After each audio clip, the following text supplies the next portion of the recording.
Hey, welcome to my stream. If you watched my previous video, it was my first one, and I apologise because let's just say I sound very mumbly. I was somewhat nervous. I hope this is slightly better. Over time, I hope to improve. I am not naturally the loudest speaker, and I'm also tongue-tied, which always helps. But there you go. So today, I was thinking we'd have a look at the news that came out yesterday in the UK, which is where I live, and that the gender recognition certificate cost has been cut to £5. This was actually off the back of the Gender Recognition Act consultation, which, if you don't know, back in, I think it was 2018, the government started a consultation into whether or not the current Gender Recognition Act needed reform. So what the Gender Recognition Act covers is the ability for someone to basically to be able to change their gender, though unfortunately it's directly tied to their sex marker on their birth certificate. So implicitly, by changing your gender, you're changing your sex. That can cause a lot of confusion from all the discussions I've had. But it was wider than that. It was wanting to find what people thought about making the whole process easier, basically making it simpler for people to be able to identify as their gender, that their actual identity, as opposed to having to go through this fairly lengthy process that currently exists. If you're not too familiar with what the process is in the UK, effectively at the moment, you have to have been living in your acquired gender that's the term they use, for 2 years. And in order to prove that, you have to provide 2 years worth of things like bank statements, your pay slips, sort of account information, anything that is time stamped over the course of 2 years.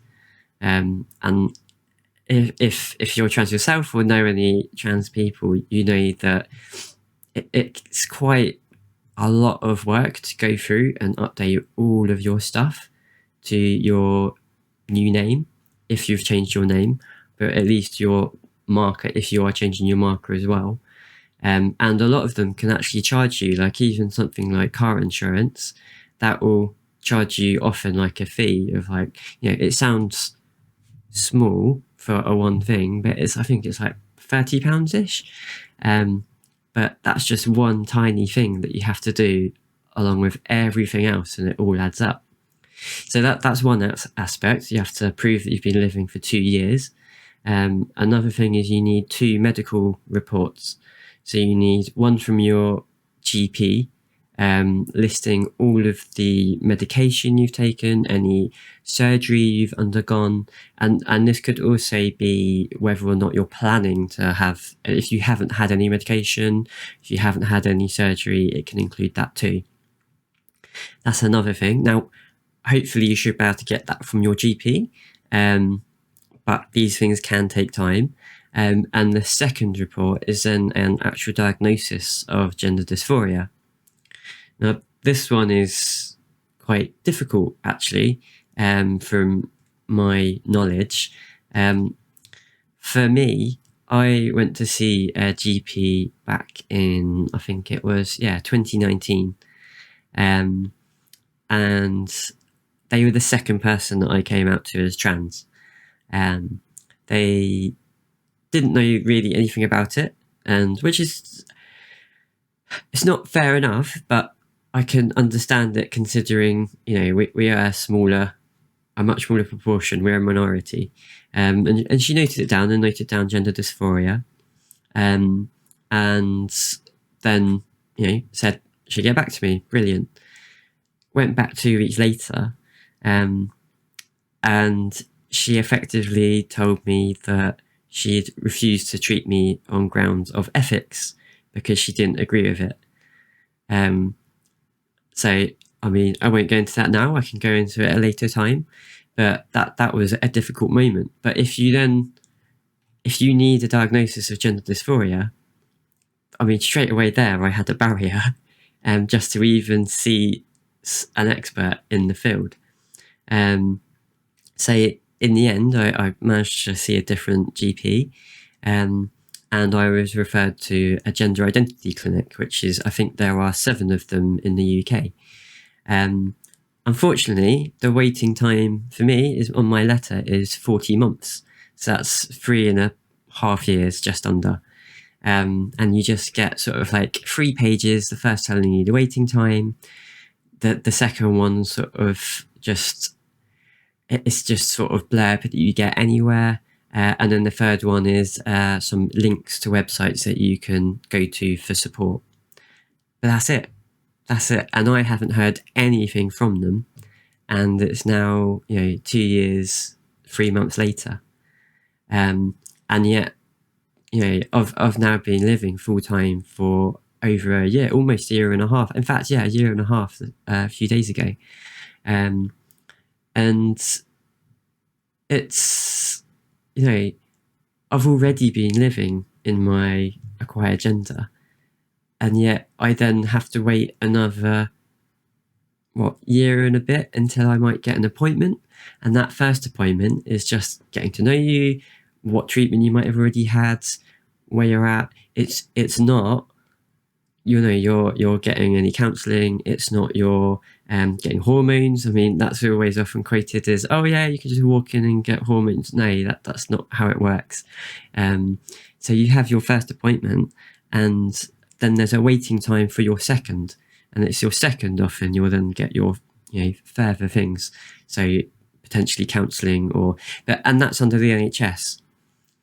So already people have had to wait a huge amount of time just to be able to get to that point, and so they can't even get a diagnosis of gender dysphoria very easily. Now, I'm very fortunate in that I could afford private treatment, so I could afford to go see someone privately and get that assessment and have a report produced. But a lot of people aren't in that situation. And so to require a diagnosis of gender dysphoria to prove who you are, it's very intrusive, first of, and second, it's actually quite difficult for a lot of people. It takes a long time. And this is where the whole 2-year thing comes in as well, which we talked about at the start. Often people have already started to transition socially, or at least they're looking at it. This isn't something someone's thought about just overnight, that, the common trope that people use is, someone could wake up and go, oh, I am a man today. And that doesn't happen. That doesn't, personally for me, I spent years and years and years growing up, 2 decades of not really understanding my feelings, being unsure, not fitting in, not having anyone that I could talk to about it. And it's, I'd go over and over and over things in my head as I grew older and become more aware of, who I was. I actually sort of struggled. Well, I've definitely struggled, but at times you almost sort of resent yourself, and you look in the mirror, and this is just my personal experience, and at times I'd feel disgust, and that's a horrible feeling to feel about yourself. It's really difficult, and people go through years of this, and then you have to go through this whole process then to prove who you are, as though you've just, today I'll just be that. And it's so insulting to boil it down to just a phase. Often with trans children, it's referred to as, it could just be a phase. How do you know? And the stat of what is it? I have it somewhere. 63%, 98% of children sort of desist from feelings of gender dysphoria.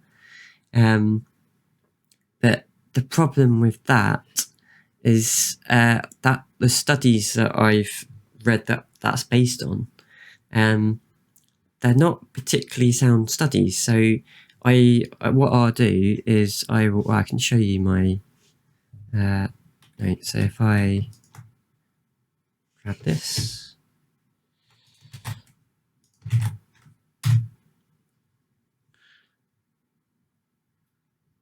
go internet, you can do it. So this is one of the studies that was used, and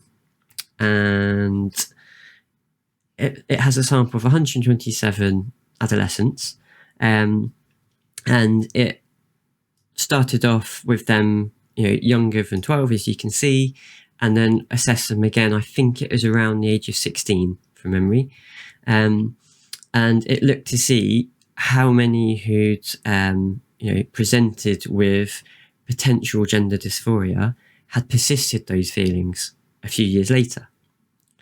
Now, it's what actually happened was that 80 of the 127 children had, quote, desisted. Now, which is where the 63% desistance rate comes from.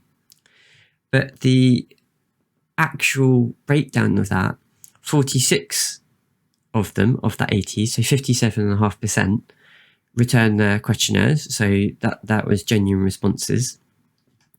But 28 of the 80, so 35%, did not return their questionnaires. And that 35% of that 80 was just then assumed to be desisters. So they were included in that total, which, is how do you know? Just because someone hasn't returned a questionnaire, you don't know that they haven't persisted with their gender dysphoric feelings.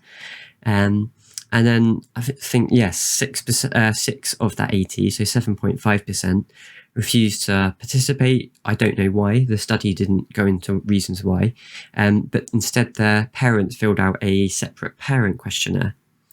Now, again, parents will have some idea, obviously, but you don't know. I mean, one study this is a discussion for another time, but the term rapid onset gender dysphoria, that came from a study that was, as far as I'm aware and have read, was purely done on the parents of children.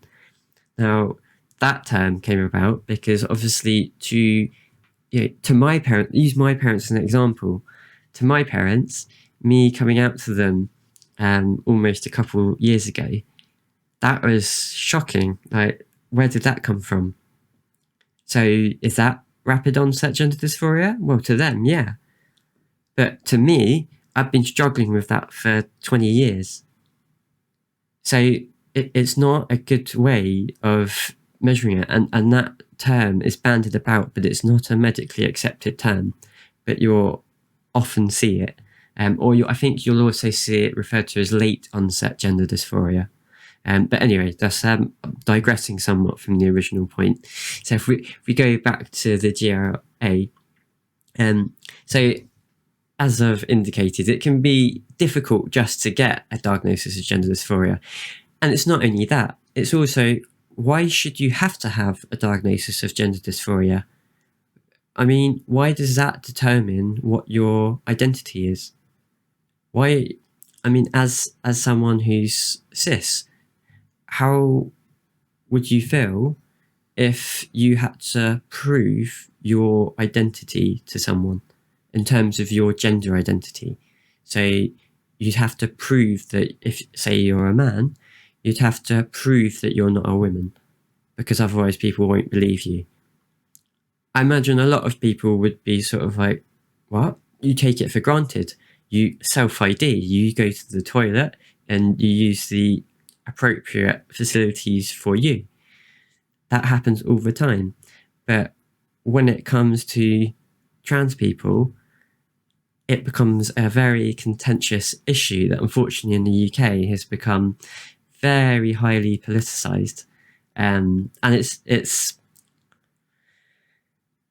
hard to say in a very soft way, seeing all the media coverage, because yeah, I'll get onto that because I'm digressing. I apologise. I'm new to this and I am going over the place a little bit, but I'll get back onto that. So the GRA has, so far we've covered it, you need 2 years worth of proof to show that you've been living in that role. You need a diagnosis of gender dysphoria. You also need, which can cost money if you can't do it for the NHS, because otherwise it's a potential 4-year-long wait. And you also need a list of all your treatment from your GP, which again is very intrusive. As well as that, there's the existing fee, which is, well, pre-existing, I should say. It doesn't exist anymore, which is a small win. £140 it was, has now been reduced to £5.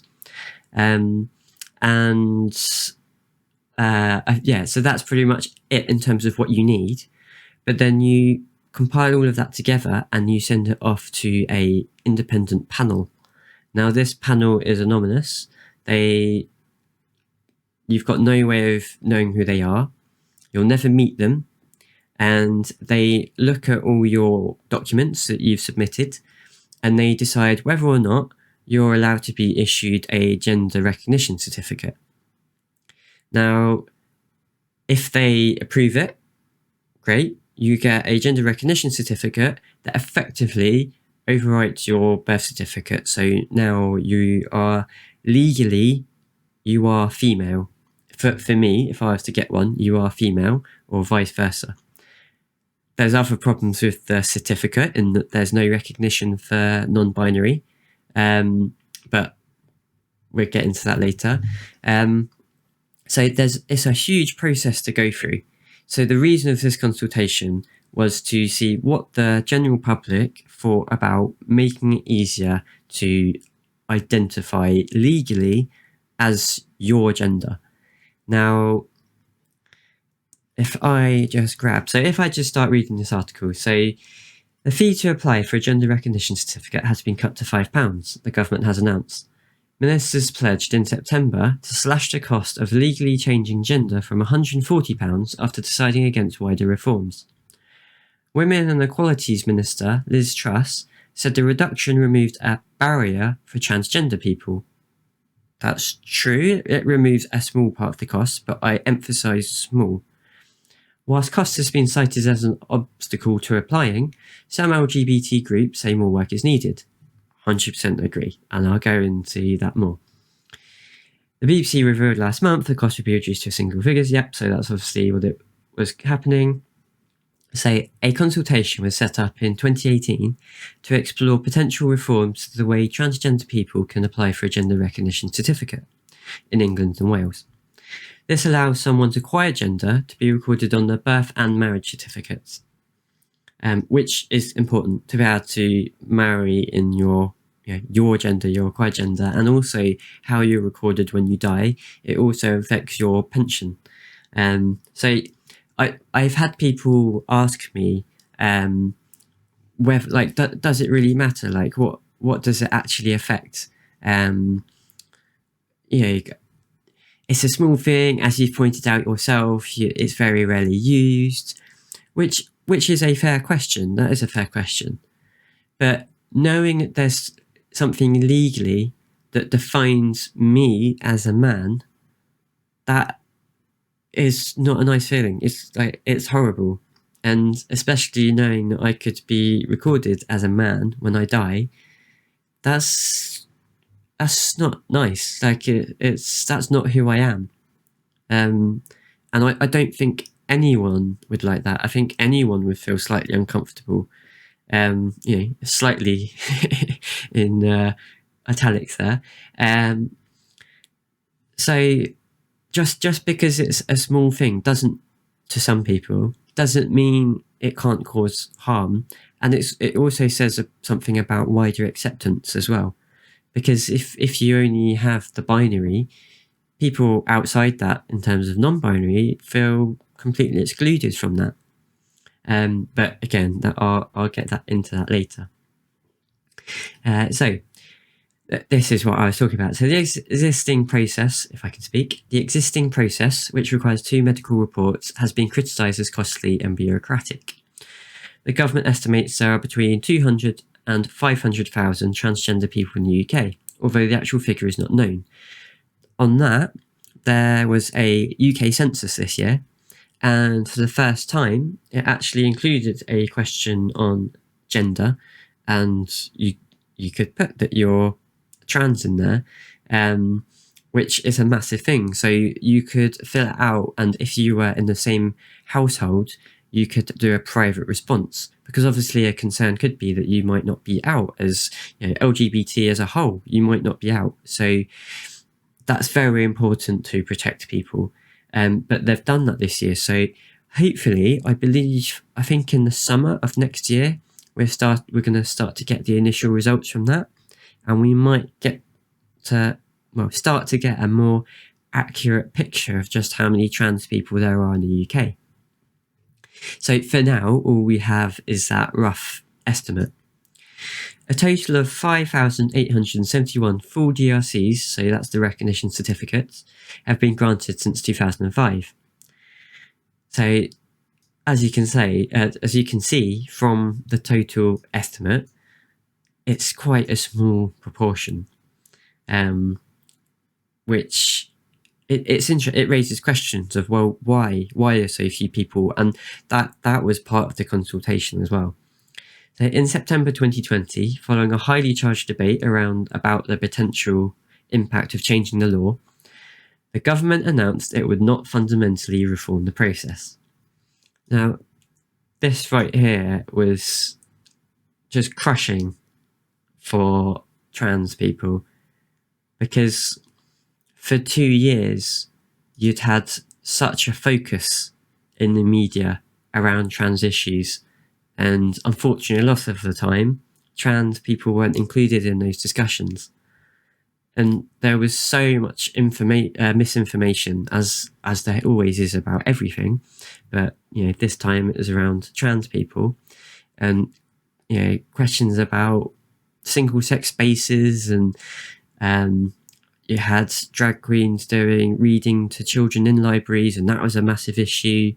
And the thing is people reword what I'm going to say.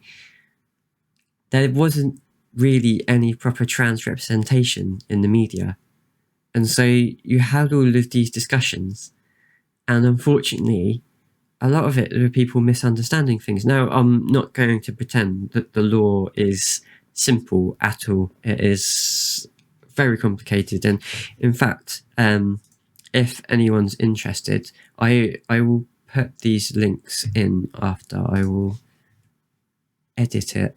If just bear with me a second. Basically, the which I'll go on to later, the Women and Equalities Select Committee are doing a review into the government's decision. And where did I put it?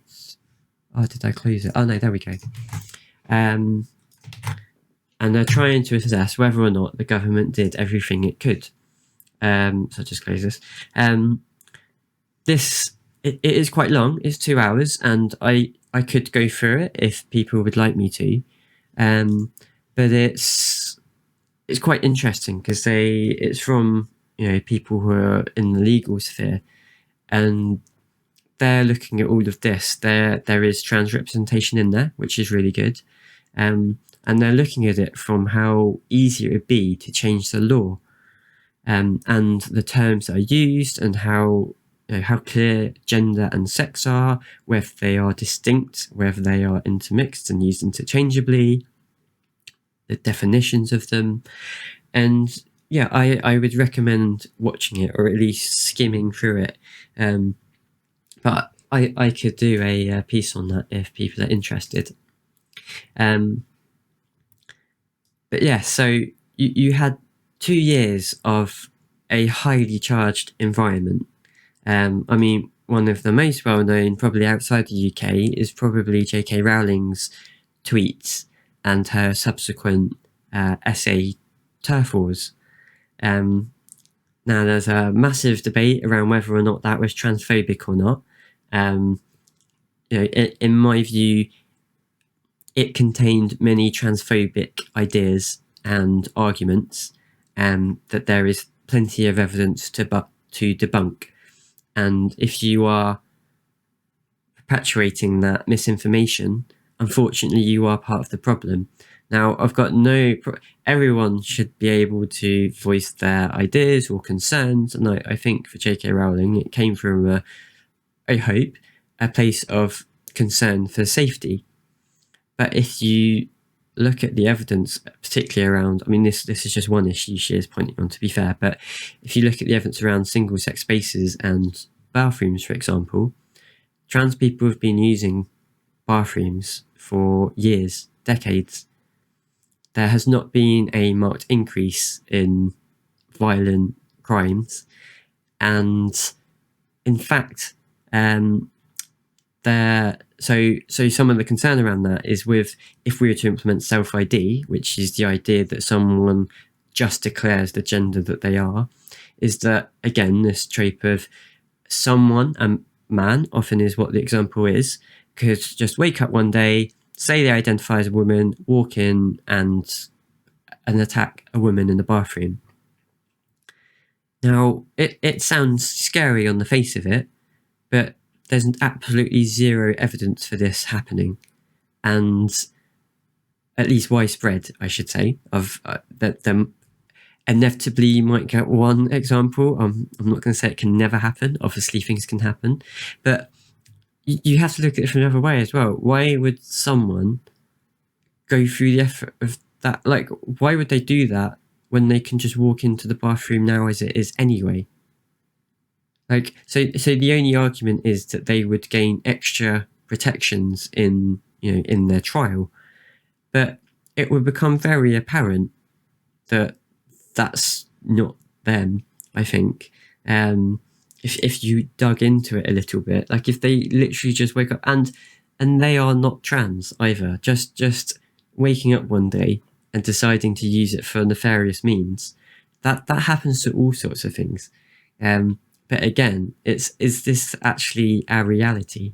And if you look at, say, Ireland as an example, which I believe 2015 Act allowed self-ID. I think it still requires a statutory declaration. I could be wrong on that. Which means you just go in front of a registrar and you sign to say that, to the best of my knowledge at the moment, I intend to live in this gender for the rest of my life.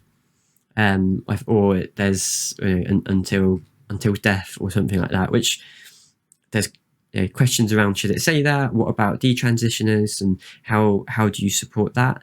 But I think the premise of having a statutory declaration makes sense. I think it should be fairly similar to something like changing your name. It doesn't need to be a massive hoo-ha about it. It should be quite simple. Your identity is your own. Again, though, we come back to the question of, are you imposing on others' rights, and in this case often women's rights in the bathroom, of safety. And in Ireland, they've not had any increase in violent crime towards women in bathrooms. Yet self-ID has been at least attributed towards this, I should say. But self-ID has now been in there for 5+ years. So the evidence seems to be against it. And there's other countries, I believe Malta is as well, Spain I'm not sure about, but I'll have to find a list. But there are, it's not lots, granted, but there are countries who have done it. Now, if you take that to its extreme, well, if trans women aren't allowed in women's bathrooms, well, and it's purely based on your, quote, biological sex, which often really either refers to genitals, or they mean, because you can then say post-op, or they mean chromosomes. But again, that's massively simplifying sex. But anyway, even if we say that, okay, so as a woman, as a trans woman, I'd have to use the men's bathroom, but a trans man would have to use the women's bathroom. And I would be surprised if women would be massively comfortable with that. It's it's like often in these arguments, people seem to forget about trans men, and it's everyone sort of shouting out for women's rights. And I, don't get me wrong, I'm not trying to say that there aren't, it's completely understandable that people might be concerned about it. If you've never heard anything about transgender people before or how the law works, it's understandable that you might be concerned. Like that is a natural reaction. Like you can't fault people for that. However, when you look at the evidence, there is no evidence to show that women are more at risk. Say it becomes illogical to hold that position. Now, if someone can find the evidence and it's peer reviewed, brilliant. That then that's something. Well, not brilliant, but you know what I mean. It's then something we can talk about, discuss, and try and find a way to move forwards. But if it's just a hypothetical scenario of X man wakes up and then decides to abuse a woman, well, how is that any different to, a man could put on a high-vis jacket and walk into the bathroom pretending to be a maintenance engineer? Like, I don't see a difference there. It's that again, the only argument is that somehow they would gain extra protection under the law, but I'm not really sure that would stand up. But then I'm not a legal expert, so maybe that's something more to explore. But I suspect it would fall apart very quickly. Anyway, somewhat digressed. So where did we get to? So that was it. So after all this time, so we had 2 years where it effectively came to the government would say, we're not going to make any changes. Which is, as I said, it's crushing. Like, after having so much heated debate in the media and being vilified, and again, I've just done it really, but the whole bathroom discussion isn't anything to do with the GRA. The GRA doesn't determine whether or not you can go into a women's toilet or a man's toilet. So the GRA is about allowing someone to be able to change their gender recognition, their birth certificate, their birth marker, sex marker. I've never had an instance where I've gone to go into the toilet and I've been asked to produce my birth certificate, because people do it based on self-ID. That's what people do. Now, if you started implementing something to, check people going to the toilet, where's the line? How do you define who is female enough? Like, how does that work other than the birth certificate? Like, if you're not using a birth certificate, like, what if someone, you've got a woman who looks slightly more masculine, got more masculine features? Are they going to get questioned and, should you be in here? Like, that sort of stuff, it just leads to more discrimination against women. That's actually bad for women. So anyway, it's nothing to do with it. That is governed by the Equality Act, which is another piece of legislation that is also in discussion at the moment in this review. And that's why, as I said, this is quite interesting, because they're talking about the relationship between the Equality Act and the Gender Recognition Act. And does one need to change, or do they both need to change? And what needs to be done? So I'd recommend watching this. Right, let's get back to this. I apologise. I will get better at keeping on track. So the existing process, which requires 2 medical reports, that's what I mentioned earlier. Oh yeah, we went through that. Yeah. So at the time, Ms. Truss said there were proper checks and balances in the system, but pledged to make applying kinder and more straightforward. So remember that, kinder and more straightforward, including reducing the fee, which is very interesting. So Okay, let me read the next bit because otherwise get distracted. So, in a statement after reduction came into force, Ms. Truss said, "As we build back better, we want transgender people to be free to live and to prosper in modern Britain." That's brilliant. Me too. But what was actually announced was that yes, they wanted to make it kinder and fairer, but the proper checks and balances were already in place. Was that quoted in here earlier? I think maybe not, but at the time it was quoted that the proper checks and balances were in place.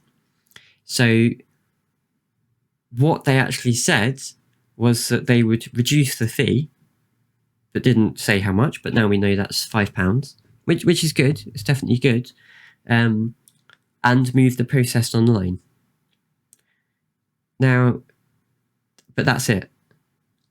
So to me, yes, you're reducing the barrier by a small amount. So that £135 reduction, that's good, but you have to pay for all of your passport changing, insurance changing, any other accounts you need to change. You need to pay for any private treatment if you have to go private, if you can afford to go private.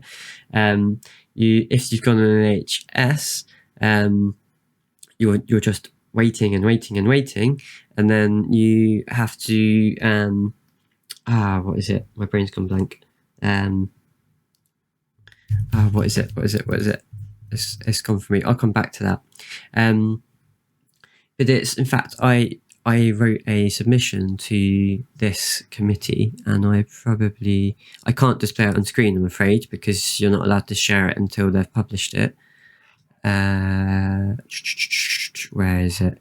Because somewhere in here they asked about fees, and I listed it, but my brain's gone blank.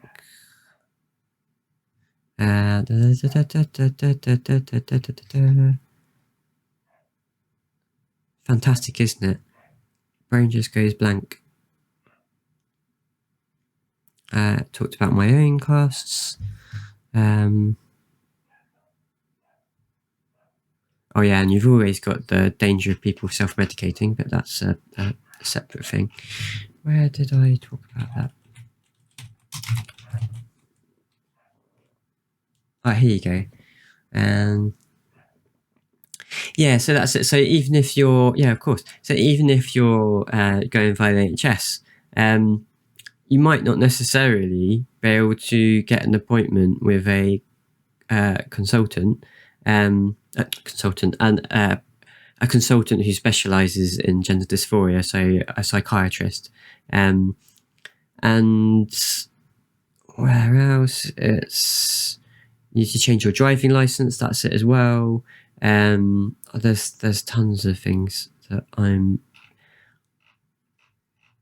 not doing a brilliant job of listing them all, to be honest. But yeah, we'll come back to that. So anyway, so reducing the fee and moving online. So we talked about reducing the fee. I'll come back to that. But the moving online is very much something that, for me, that's about accessibility. That now it makes it easier for some, but it's accessibility. It's not making it kinder or fairer or necessarily simpler. So it's not changing the actual process in any way. So it doesn't really make sense. Kinder and more straightforward. How is it more straightforward? What, that it's online? I mean, shouldn't that be what you're doing for all processes anyway? In the modern world, why do we have to do anything outside of online? Don't get me wrong, I'm not saying that we shouldn't be able to do anything, offline, but you should be able to do everything online now. And to say that is as a result of this consultation, it's just like, it's throwing us some crumbs, and here you go, here's some crumbs, that this should satisfy you. It's just frustrating. And so in a statement after the reduction came into force, Ms. Truss said, "As we build back better, we want transgender people to be free to live, to prosper in modern Britain." In a national LGBT survey, 34% of transgender people told us that the cost of applying for a certificate was holding them back from doing so, Ms. Truss said. "Today we have removed that barrier, and I am proud that we have made the process of getting a certificate fairer, simpler, and much more affordable." So, fairer, what's fairer about it? Please, anyone tell me. Simpler, okay, you could perhaps argue that being online makes it ever so slightly simpler to access, maybe. But I'd argue that's accessibility. And much more affordable. Yeah, you've £135 is a lot of money, but there's a lot. I know what I'm forgetting. So obviously that £135, brilliant. That's off. But as part of transitioning, there's, for me, I can talk about my own experience. Even outside the medical fees, there's, as I said, there's all the admin costs for changing all of your documents: passport, driving license, car insurance, home insurance, mortgage. And I mean, that's another separate thing. I think those should be scrapped. I don't think admin fees should be a thing. Most things are automated or done online at a click of a button. But that's another thing. But then it's not just that. So for me, it's all my travel to appointments. It's change of wardrobe. I also had to get laser hair removal. I didn't have to. Okay, technically I didn't have to, but I got laser hair removal straight at the start because for me, having hair and stubble, that was incredibly dysphoric for me. So I couldn't start transitioning until I'd started to do something about that. But the only way to get that on the NHS is to be seen. And given that that was a 3.5 year wait at a minimum, then that's not very realistic. So again, I'm lucky enough I can afford to get laser hair removal privately, but that's still a cost, right?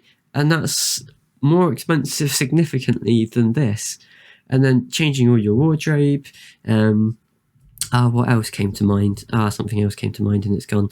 But there are various bits and pieces that cost you a fair bit of money over time. Oh, another thing. So you might not have started treatment, but as part of treatment, so again, for me, I needed gamete storage. So, storing the possibility for me to still be able to have children in the future. So do that before you start anything, so you're all good, you're safe. Now, fortunately in the UK, that is most of the time, thanks to a case, I think a few years ago now, brought against the NHS. You can get that covered and funded by the NHS. However, there's different, they're called CCGs in the UK, and they cover different areas over the UK, or England at least. And basically your GP has to write to them to ask them to review your situation, and then based on that they decide whether or not you get the funding. And then most of the time now you should get the funding. Occasionally, sometimes they still deny it. But what happens is, because what happened with that case is the NHS agreed to sort of just accept it, but they didn't make it mandatory for the CCGs. What they put in is they agreed just to say that if you don't provide this funding to trans patients, you are liable to potential legal action. And so most of the time now, I believe they do it. However, I have, again, anecdotal, but I've heard stories where people still have had problems. And personally for me, even though it is through the NHS, it was, I think, 11 months before I then got acceptance, which, even though I was going privately, it delayed my initial start. I had to pay for all of that up front, which I think for me was something like £500-600. And so, yes, it's hopefully money that you get back. But again, it's a massive hit. And all these things add up. And even on the NHS, you still have to pay for certain prescriptions. So yeah, it's affordable. It makes it slightly more affordable, definitely. It doesn't make it much more affordable. That's an exaggeration. So yeah, I think we've talked enough about fees. So government sources have previously told BBC News that making the service completely free would take longer because it would require primary legislation. Wow, I can't say that word. Legislation. There you go, that would do. The government has also said it is working at speed to move the application process online. However, some LGBT charities have called for more fundamental reform, which is not surprising. Lee Clatworthy from national transgender charity Sparkle said that the process remains overly long-winded and a reduction in cost won't compel more to apply. 100% agree, because it's just scratching the surface. There's so many more costs that you have to do. As I said, it's a proportion of it, but a lot of people don't have lots of spare income, so they are trying to live their life at the same time, and yet they have to pay all this just to prove their identity and get the treatment that they need. It's frustrating. Nancy Keeley, chief executive of Stonewall, said reducing the cost and streamlining the application process were not substitutes for meaningful reform to the Gender Recognition Act. Again, completely agree. It's basically, this feels like, and it might sound harsh, but it sounds like a way to just try to placate people, to make it sound like something's been done, but really it's barely done anything. I mean, let's be honest. And I would not blame people who are not up on, because a lot of people, again, not to disrespect myself, or other trans people, but for most people in society, this is not a big issue. Like, trans people are a minority, yet somehow it's blown up into this massive thing in the media and it's become a political issue. I mean, look at the United States. Look at all of the anti-trans bills going through there. There's something like over 200 anti-LGBT bills, and I think like 120 or something of them are anti-trans. And that's scary. That's scary. So yeah. So this, I mean, the BBC usually is pretty sort of objective.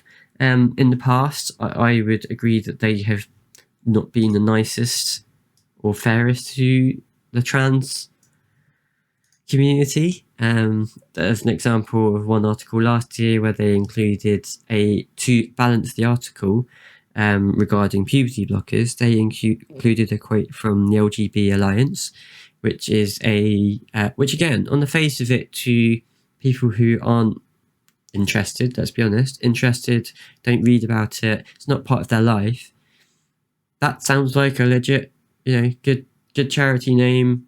They're trying to do good. They, unfortunately, they were established, there's been a lot of agreement on it.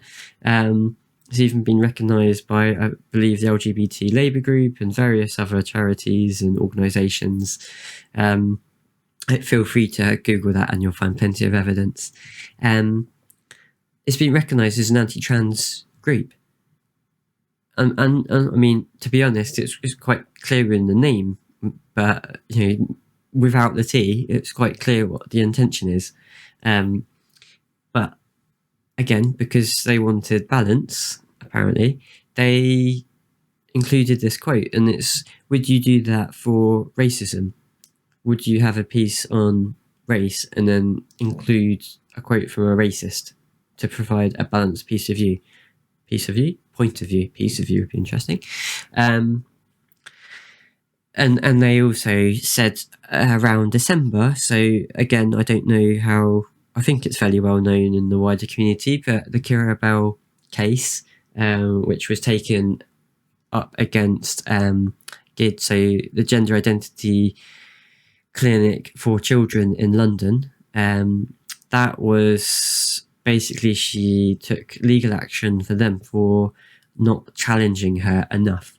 So I believe she's 23 years old now, but she, I think she started at 16. She started, I think, either puberty blockers or cross-sex hormones, and then had surgery at, I think, 20. But then later realised she'd made a mistake. Now that is horrible, and I feel really, really sorry for her. Like, that's really difficult to go through. But what was frustrating about that case is that puberty blockers became the big talking point, whereas what she'd actually taken them, to challenge them on, was whether they'd challenge her enough, not whether or not puberty blockers were an appropriate treatment for trans children. And yet the High Court actually made a ruling that children under the age of 16, including 16, couldn't make that decision. They can't comprehend or understand the consequences of agreeing to take puberty blockers.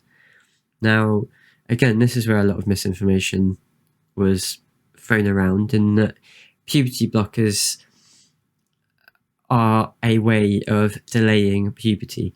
They have been used in children for decades. I can't remember what it's called now, the actual medical term for it, but it's effectively sort of early onset puberty, and it's been used in children for that, to delay puberty. But now it's being used for trans children. It's an experiment on our children, and I don't know if I'm about to find it immediately here. The actual number of children referred for puberty blockers.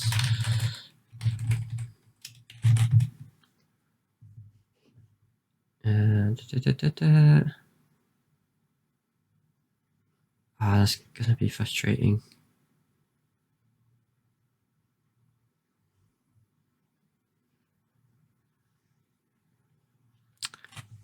I'll have to find it and add it to the video. I mean, just from this though, you can see all of the media attention, and a lot of it is not necessarily the most trans friendly, shall we say. I mean, transgender trend is not exactly the place you'd go as a trans person anyway, but yeah, here you go. Is this it? I think that might be it.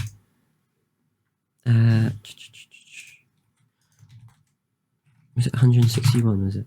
Yeah, so okay, so the number of children referred to GIDS has risen 30-fold in the past decade, with waiting lists more than 18 months long. That is true, they have, but what you do have to bear in mind of that is that the initial numbers were incredibly small.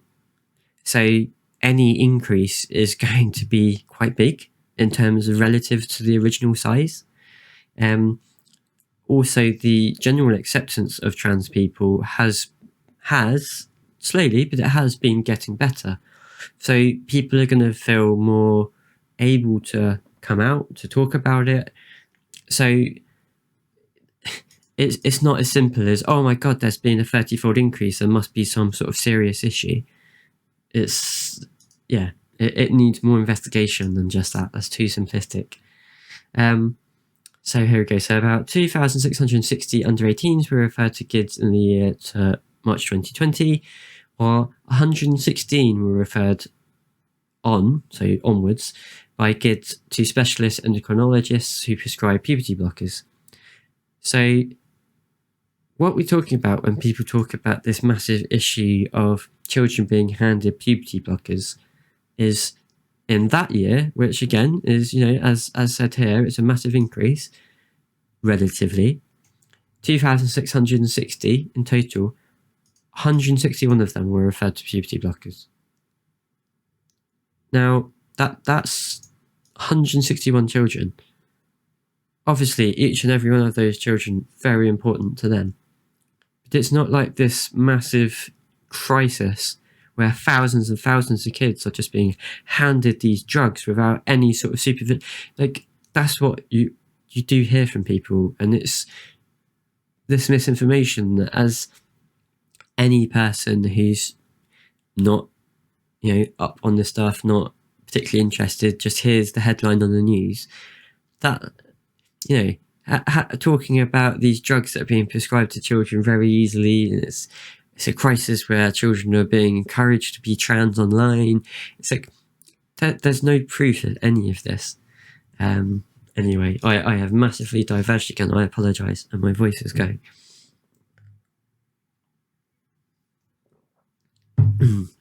So yes,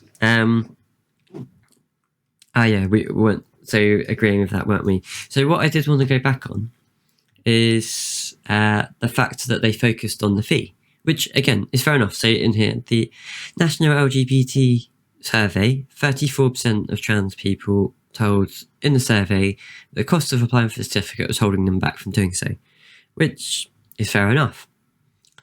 But if we actually go look at that survey, I just grab the link.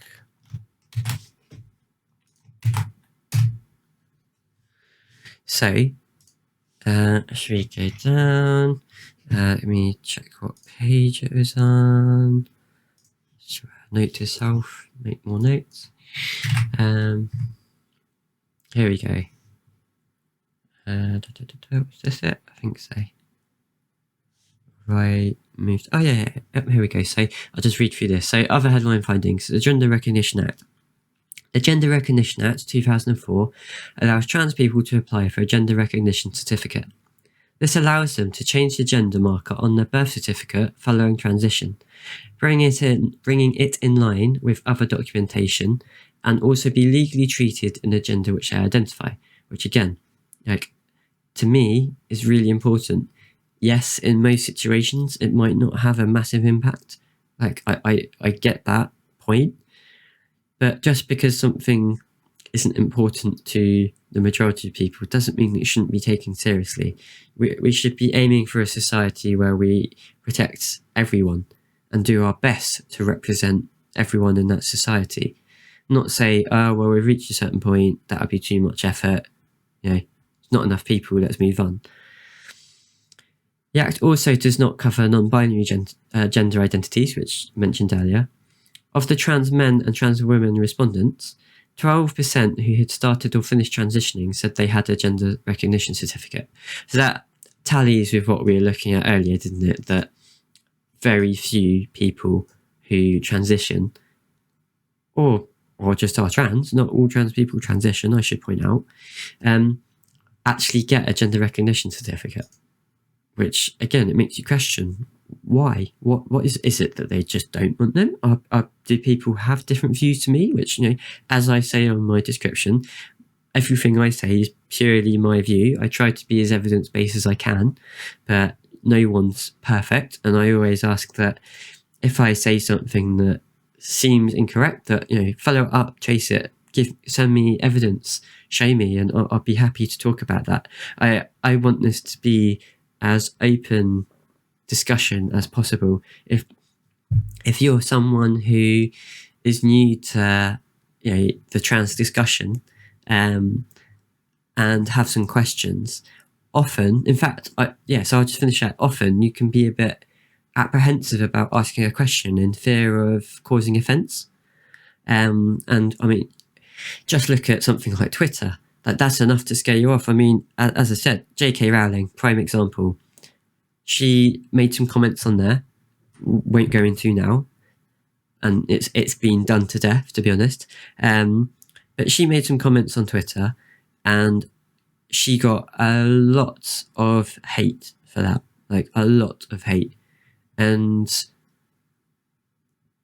that, whilst I don't agree with what she said, and I think it's very important to engage people who hold incorrect views or are propagating misinformation or even just stuff you don't agree with and you just want to engage with, it's important that you have a discussion, a civilized discussion with them that doesn't become polarized.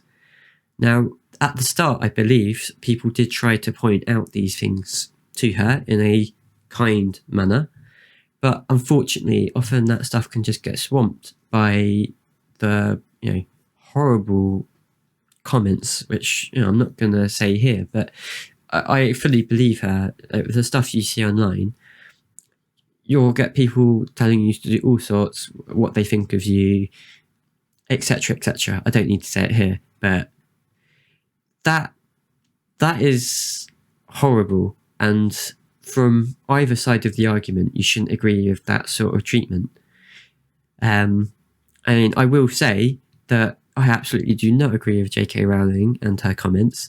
I do think what she has said is hurtful, but I wish that she could just sit down with someone and have a chat, an open discussion. And the reason I say that perhaps she has to do that more openly is because she's already openly made those comments. So it would be nice to actually see her discuss this a bit more openly and let's say with less friction, to put it nicely. That the problem is obviously there is so much polarization that it could be quite difficult how you'd organize that to not turn into almost like a slagging match. That's not good for anyone. You just want a civilized discussion where you can discuss the evidence for and against as much as possible. You always have to remember that there are, that you are talking about real people, their identities, who they are. So there's inevitably going to be quite a lot of emotion there. Just personally, like it it causes a lot of emotion, but it's also you do have to try and remember people often don't do things out of just pure hatred. People don't tend to be evil. They have their own fears. They have their own biases. Everyone does.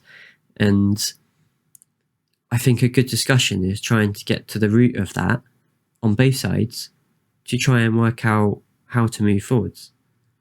And I don't think Twitter, unfortunately, is the best place for that.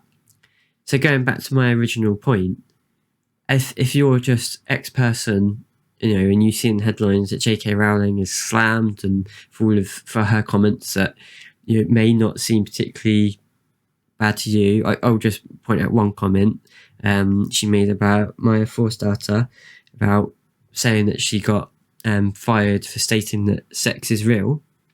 The reason that is hurtful is because trans people on the whole, again, I can only speak for myself and my experience and all of the studies I've read and the people I've talked to, but it's from everything I've seen, it is not a widespread belief that sex isn't real. It's a very fringe belief, if that's a thing. I've not heard anyone say it. Sex is very much a thing. Like 100%. Like not arguing that. So for someone like J.K. Rowling to put that in a tweet, it implies that the opposing side is saying that sex isn't real, which to the average person is insane, right? That to the average person, it seems madness. Like, what? These people are claiming that sex isn't real? That makes no sense. And it's just disregarded trans people just like that. And that's why those comments can seem so just so simple, and like, how would it hurt anyone to some people, yet to others be incredibly damaging. And I mean, that's just one of them, but it's that those things do need to be challenged, and the whole thing of cancel culture. I think my thing I always say is freedom of expression is not freedom of consequence. And actually, it's not my thing. I got that from a YouTuber, Jamie Dodger, who is a brilliant YouTuber, and you should go watch him. But I think that really well sums it up. Everyone should have the right to express their views. That's completely, I think everyone holds that in high regard. But no one should be then immune to the consequences of expressing said views. If those views are harmful, then it is understandable that some people might get upset about that and might challenge you on why you hold those views. Now, there's a number of options. So either you then engage and you actually learn from one another. I mean, this is the ideal. You learn from one another. I mean, say I was talking to J.K. Rowling, I might explain why that's hurtful, why that caused so much trouble. What did she actually mean by that? Was there an underlying reason she put that? What are her main concerns? Here's the evidence against some of the things she said. I mean, for all I know, she might come back at me and say, "Oh, well, there's some evidence for this person said that sex isn't real." It's like, okay, that's fair. You've read that one thing that someone said. However, I can point you to all of these trans people online, to all of these studies where no one's made that claim. In fact, they make the opposite claim, that sex is most definitely real, and, going controversial again, but that it's actually more of a spectrum. It's not binary, not necessarily a spectrum, but it's not binary in the same way gender isn't. And actually, it's bimodal. And by bimodal, I mean, you imagine you have two ends. You've got male, female, and you have two peaks. So you have one peak at the male, and then it sort of dips and then goes off, and then on the female, it comes back up and back down again. But that doesn't mean there's no people in between. It just means you've got clusters at those two, points, identifiers on that scale. But there's people beyond, and there's people in between, and that can be a difficult concept. This is stuff that's been talked around about in science, and that can be difficult for people to get their heads around, which is understandable. We're all socialized, brought up to, we're taught in primary school, if not earlier, that you have boys and you have girls, and boys like action men, and girls like Barbies and dresses, and a lot of the time it's not intentional. It just happens, and children start to learn this expected behavior for whether you're a man or a woman, and it's very interesting. Anyway, I'm going off on another tangent, but yes, I think it should be, the whole point of me creating this channel was I wanted to create a space where you could have that conversation. So I'd love, never going to happen, but I'd love for someone like J.K. Rowling to come on here who has those views, and for us to have a civilized discussion. And the aim isn't to win the argument. It's not to, oh yeah, I've won this, I'm right. It's to just have an open discussion, to learn a bit about each other's points of views, and try and make some progress towards a better outcome for everyone. And that should be based on evidence. And if there's any biases involved, that should come out in the conversation. And yes, of course, like me included, everyone will get slightly defensive at times, but that's where self-reflection comes in. No one changes their mind often in just one discussion. It's a series of lots of discussions, and over time you start to go, okay, there's quite a few things here. Maybe I should, think a bit more about what I believe here. Like, actually, there isn't the evidence I thought. Saphinx has showed me this study and that study, and that actually goes against what I said here. So, okay, if I take it that away, and this applies to any argument on the planet, but unfortunately, the trans discussions have become, in the UK, extremely polarised, and there is a little truth sometimes in people just being called transphobic off the bat. Now, whilst I agree that things people can say, those themselves, in terms of what they're saying, can be labelled as transphobic, it doesn't mean that the person is transphobic. They're two different things. Sometimes people can say things and they're just innocent. They just don't know. They're coming from a different place. They've had different things happen to them in their life that has caused them to have a particular point of view. And I'm not saying that excuses transphobia or any sort of phobia, but it's trying to build a bridge as far as possible. Now, again, I'm not advocating for someone who is just spewing non-stop transphobia and is just harmful, no facts, and then doesn't engage, in a civilized manner with anyone. I'm not advocating them to, have a great discussion with them, because unfortunately they're more of a troll.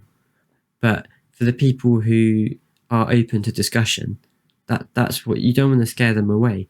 In fact, an example today, so I called up my pension provider to update my name, and it was someone answered the phone, and they were very friendly, and they asked my name, I said, and I had to explain that wouldn't match on my account, and they hesitated and then asked, like, oh, well, is it okay if I ask you to say what your old name is, so that just confirm the account? And then that you just got that feeling that they're quite uncomfortable. Now, that could be misconstrued with the fact that, oh my God, they know I'm trans, and it's making them feel really uncomfortable that I'm trans, and it's transphobic. I'm not saying this is what people do, but you could read it in that way, and especially like when you're feeling really down, and especially with the amount of negative stuff in the media, you can start to see everything from that point of view, in that light, and it's not healthy for anyone. Anyway, so this person answered it and were obviously a little bit uncomfortable and nervous, and so I just said, like, well, thank you for asking. Honestly, like, I actually like people asking. I'm open to talking about, just explaining, what the process is from my point of view, and that's the best way to learn. Like, I appreciate a lot of people are worried about asking me questions when I've phoned up to change records, because they're worried about offending me, and they're worried about how to word things. And his response was like, oh my God, thank you so much. Like, that's exactly it. I was, when you said, I was just like, oh my God, like, what do I say? Like, I don't want to upset her. And you don't want to fear people into then not asking questions, because that means people don't learn.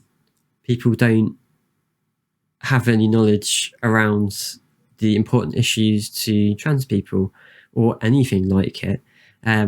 And so rather than being someone who could then, talk to the people they know when the topic comes up and goes, oh yeah, no, I talked to a trans person on the phone, actually. They were really nice. Yeah, they said, yeah, just like, they explained this to me, they explained that to me.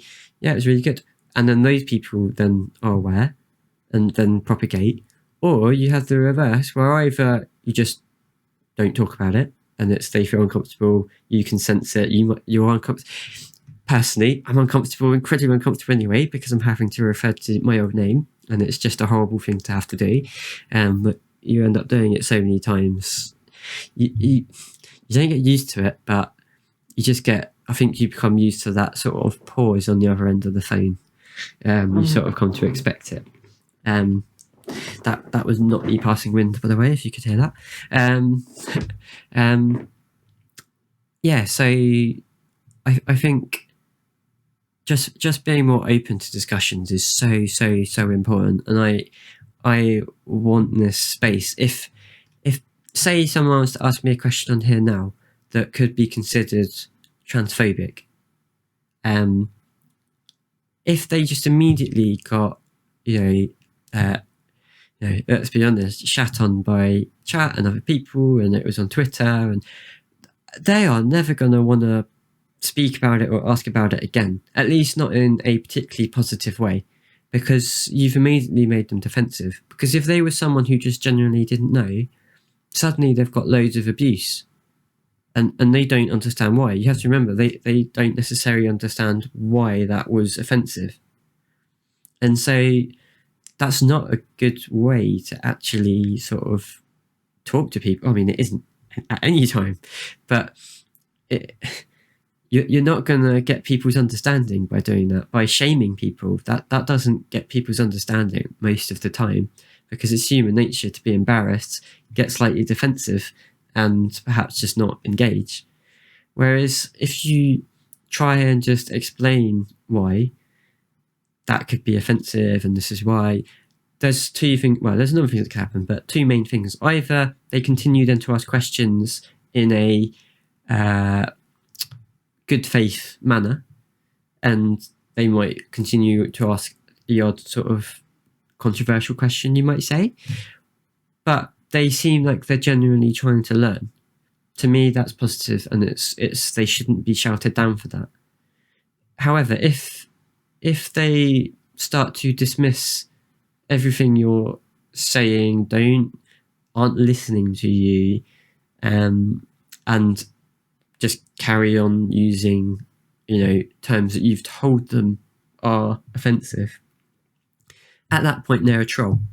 They're a troll, or they're a bigot who unfortunately isn't open to discussion. And the key thing, I think, with any sort of discussion, if you ask someone the question, like, what would it take for me to change your mind on a particular topic, and they can't give you any realistic evidence, well, or at least something that you could theoretically provide them, then I'm not saying it has to necessarily exist, but I'm saying, like, oh, provide me a study. Even if there isn't a study, if then, like, that's a realistic expectation, right? Studies are a thing. But if they sort of either say nothing or sort of make this unprovable type expectation that you're supposed to bring to them, well, that's you're never going to change their mind. So it's not worth carrying on. And at that point, depending on their behaviour, you either completely cut off the conversation, and on Twitch, for example, you'd potentially ban them if they're being abusive, or you'd let them continue to listen and hope that maybe sometime in the future they might actually, maybe change their mind. Maybe some experience will affect them. Maybe something else will happen in their life that might make them reflect on other things. But again, if they just continue to be abusive, unfortunately, there does come a point where you just have to say enough is enough. But again, I don't think you should be shaming them, though. Like, I think their consequences they are banned.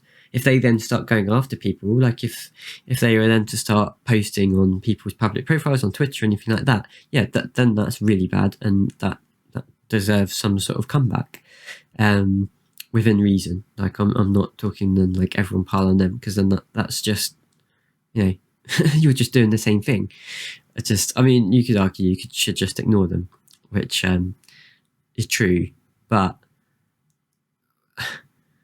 it's in that I go back to my statement of freedom of speech is not freedom of consequence, and the consequence there of just continually abusing someone, unfortunately, is that you are going to get rubbish from other people because you're not listening, you're not engaging, which is sad, because you don't want to get to that point. Anyway, I have massively diverged again. I apologise.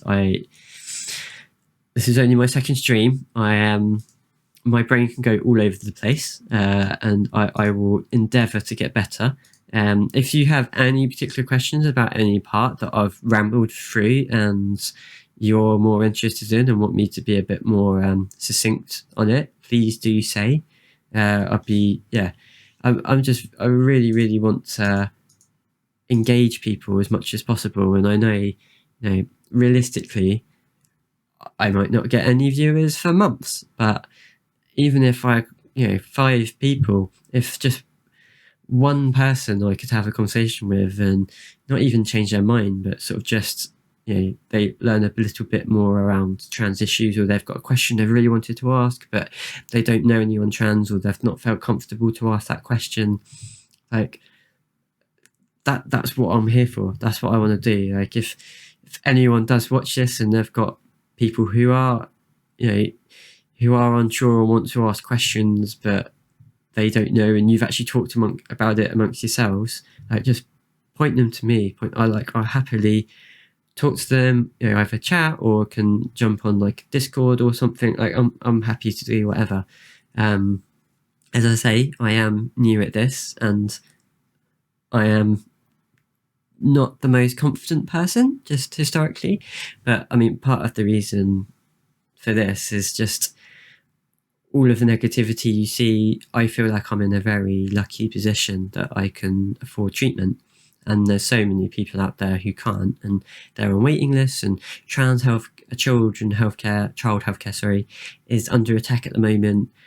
And I just felt a need to do something for the community, to try and do even a tiny thing, just something. So the purpose of this is to try to raise some money for charities. So listed below my stream, I've got 3 charities listed at the moment. We've got Mermaids, the LGBT Foundation, and Gendered Alliance. Gendered Intelligence. It's because I was talking about the LGBT Alliance earlier. LGBT Alliance earlier. There you go. I added the T in because it's just very natural. So that's the Gendered Intelligence charity. They're all charities in the UK. But please, if you have like anything you have, please donate to them. Or if you don't have money to spare, completely understandable, but maybe just share their page or the donation page I have set up. Just share it, or share this video with other people. I just really want to do as much as possible to support these charities do amazing work. You can read more about them if you click on those links below my channel. Hopefully I'll be able to do more in depth about those things later as well. Right, I should probably actually go back to what we were talking about, shouldn't I? I'm not even sure how I went on to all of that.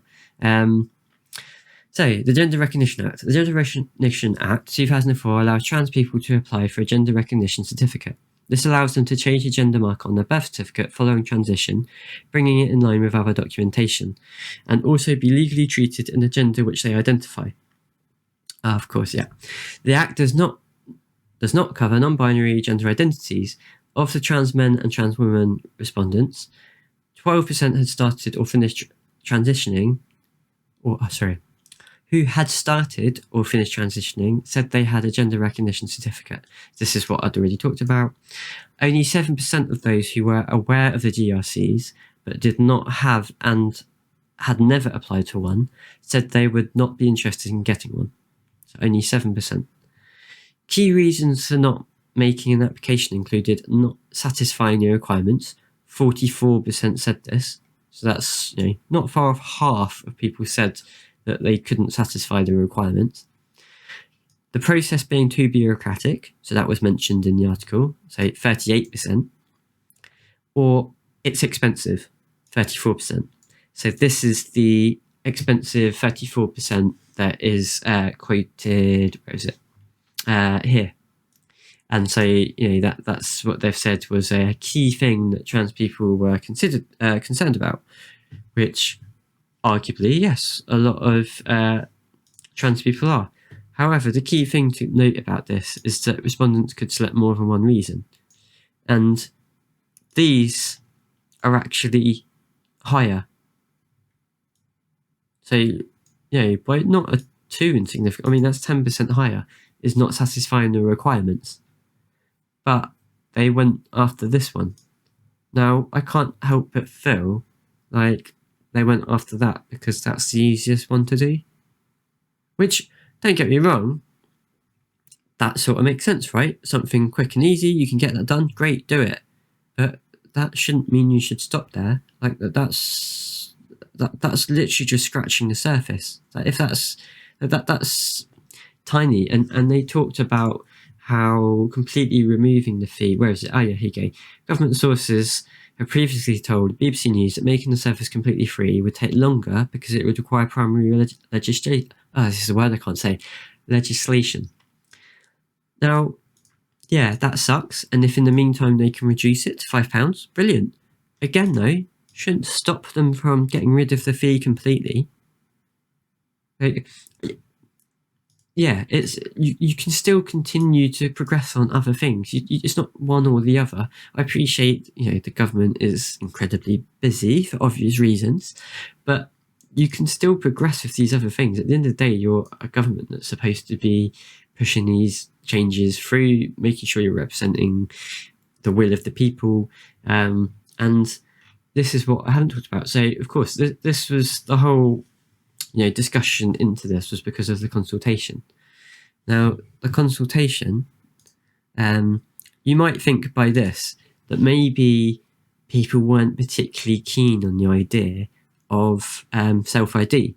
So, because I've rambled a lot, I'll just quickly say again what self-ID is. So, self-ID is the concept that you can just self-declare your gender.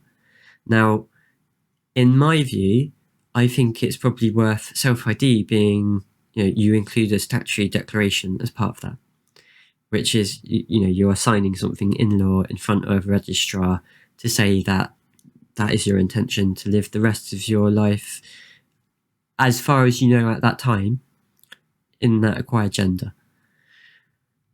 But, yeah, so you'd assume that perhaps the consultation showed that people aren't in favour of that, and actually people are happy with the current levels.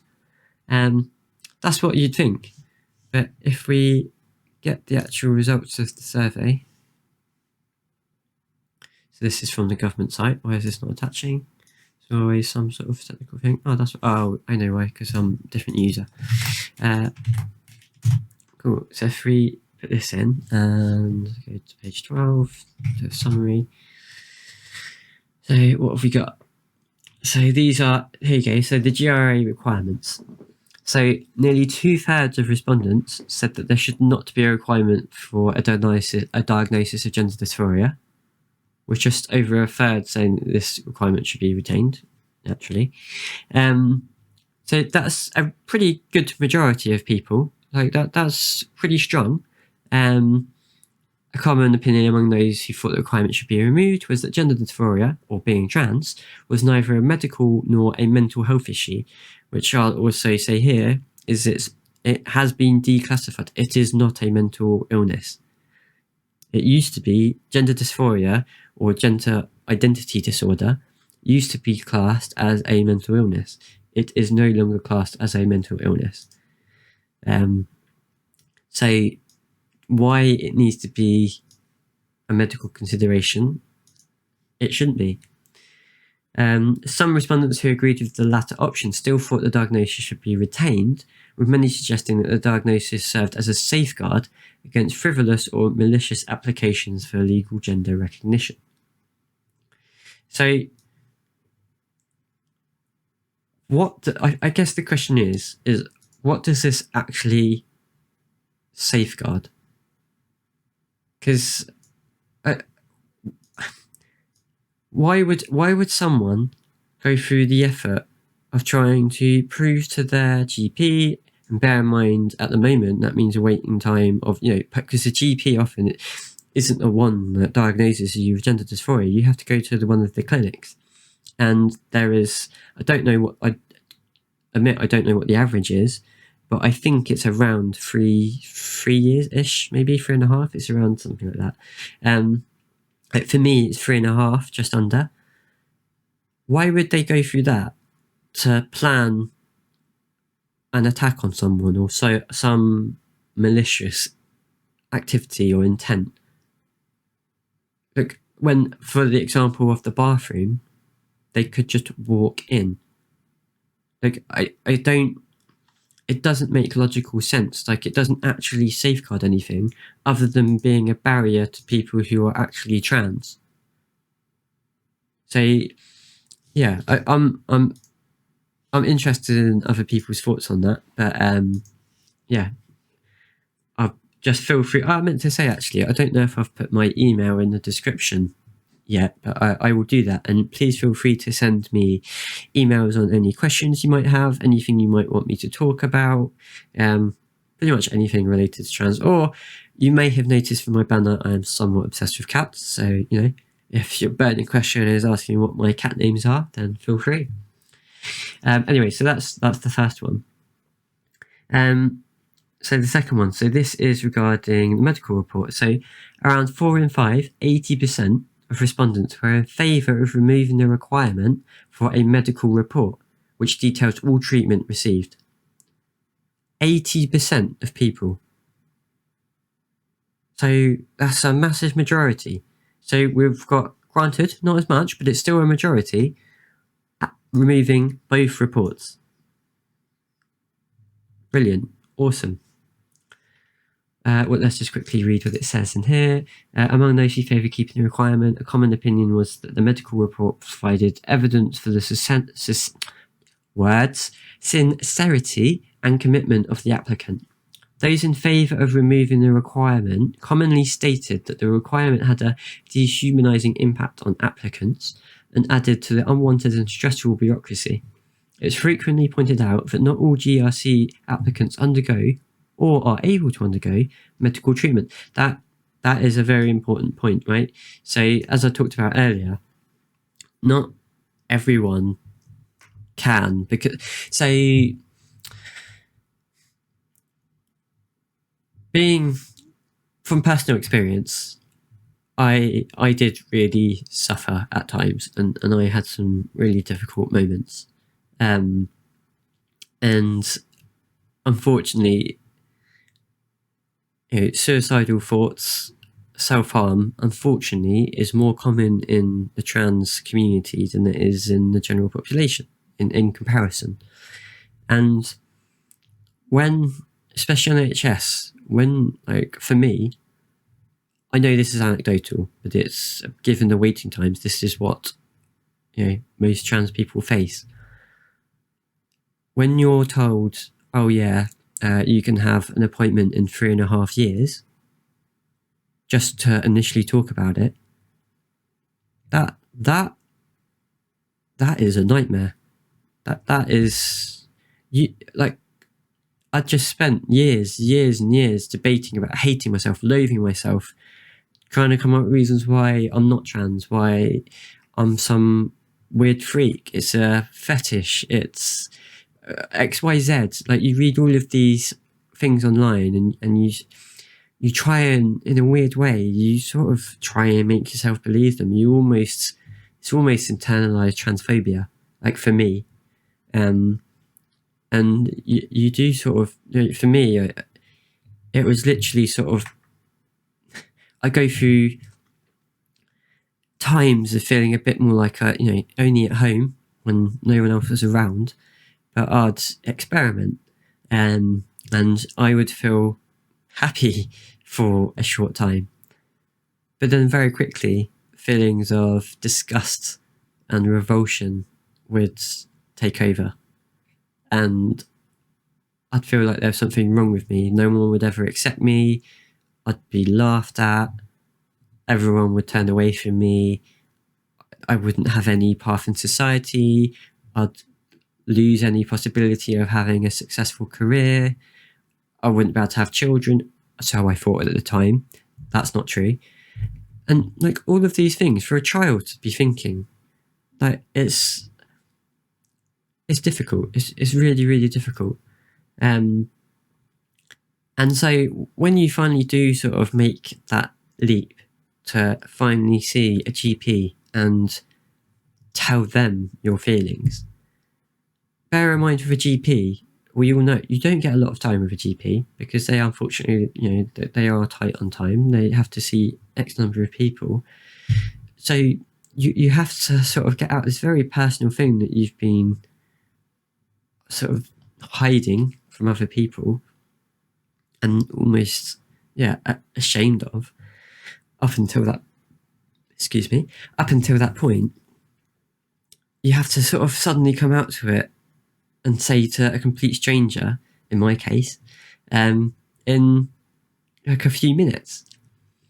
And that's really difficult. So, I mean, forget what happened with me and being just completely rejected by a GP. This was in the same week as me finding out about the 40-month wait, which was why that was a very difficult week for me.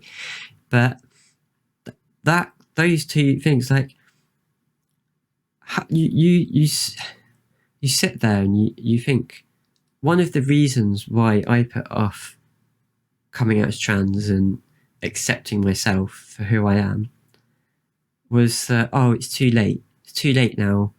I've left it too late. I should have done it when I was younger. It won't work.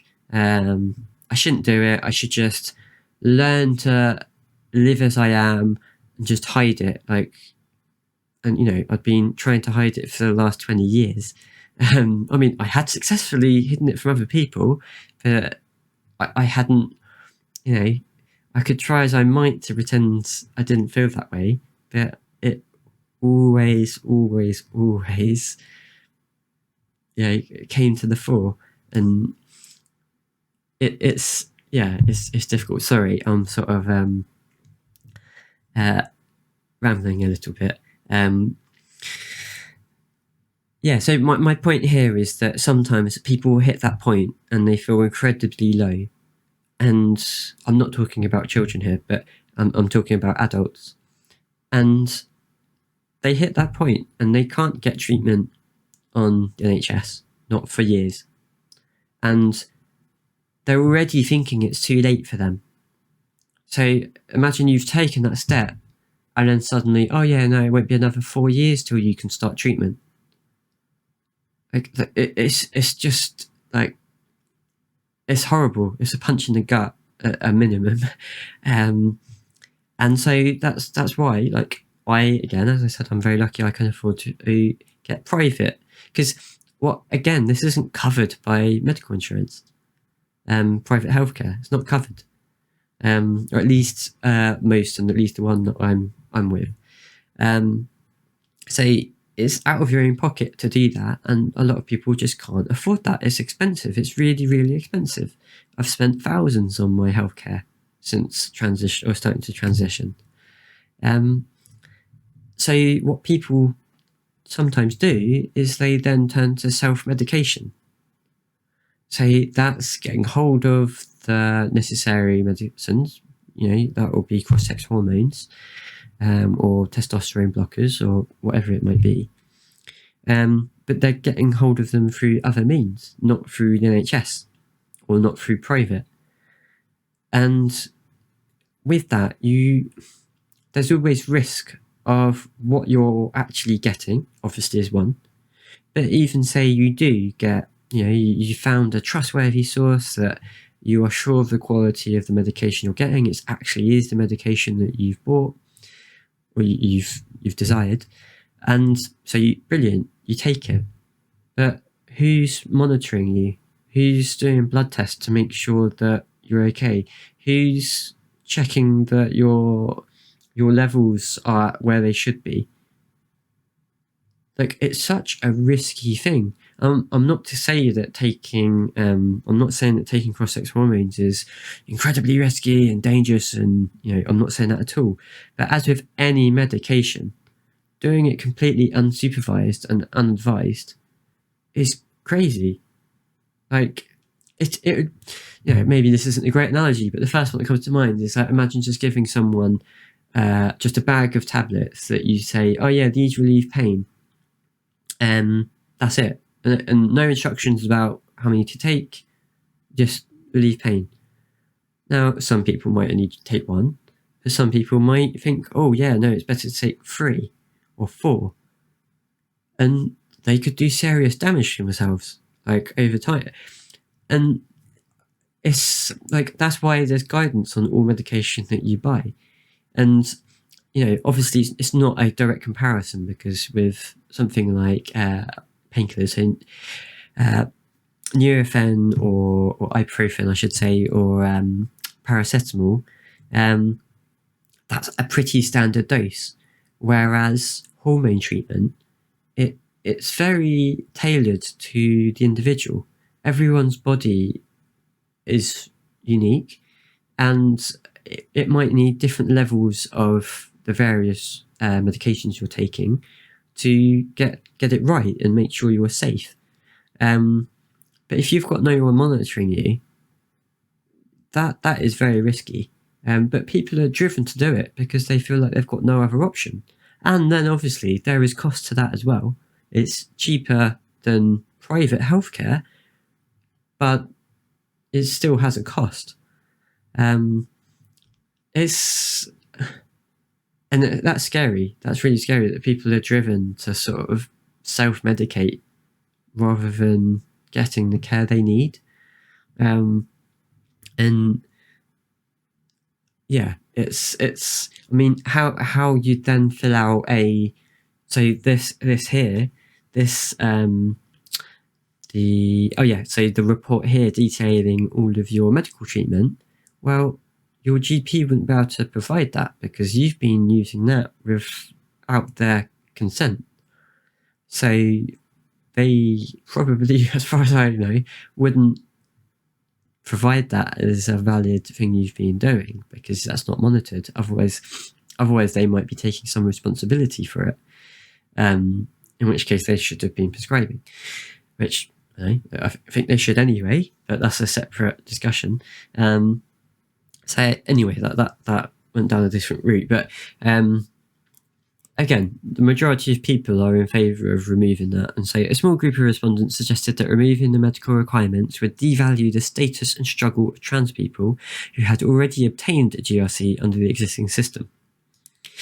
So this, again, I can understand. Like, imagine you've been someone who went through that process, were examined your life in detail, you proved you've been living in your acquired gender for 2 years, you've shared all your medical history, you've paid for all that, and then you've paid for the actual £140 fee at the time, and then it's gone off to the panel. These random people you'll never meet have assessed your life, whether or not you are who you say you are, and then a decision is made. And you can understand how someone would feel like, oh, what? I had to go through so much. It was such a struggle. Like that's some people might then this isn't me speaking for anyone else. I just imagine some people might that's part of their struggle. That's part of their journey, and it's potentially a key milestone in their journey that they are legally then recognised. And so you can understand someone sort of feeling a bit, like it devalues that status now. But the problem is why should they have ever had to go through that? Like, there's no reason that they had to ever go through that. It was just because that happened to be the law at the time. And yes, it is rubbish and it does suck for them. But this is the way everything goes. They are pioneers. Those people should be proud of themselves, like in my view, of everything they've gone through.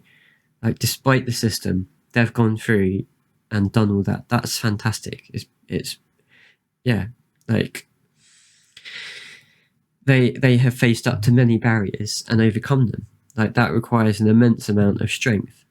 And by them doing that, it's opened the eyes of how overly bureaucratic it is, how intrusive it is, how demeaning it is. And so by them going, that's their contribution. They've opened more and more people's eyes to this. So whilst I understand, I don't think that's a reason not to do it. Like, I don't think it does devalue their struggle. It's a piece of trans history in the UK. And yeah, it's... I don't think it's a valid reason not to. And as I said, 80% of people in the UK seem to agree.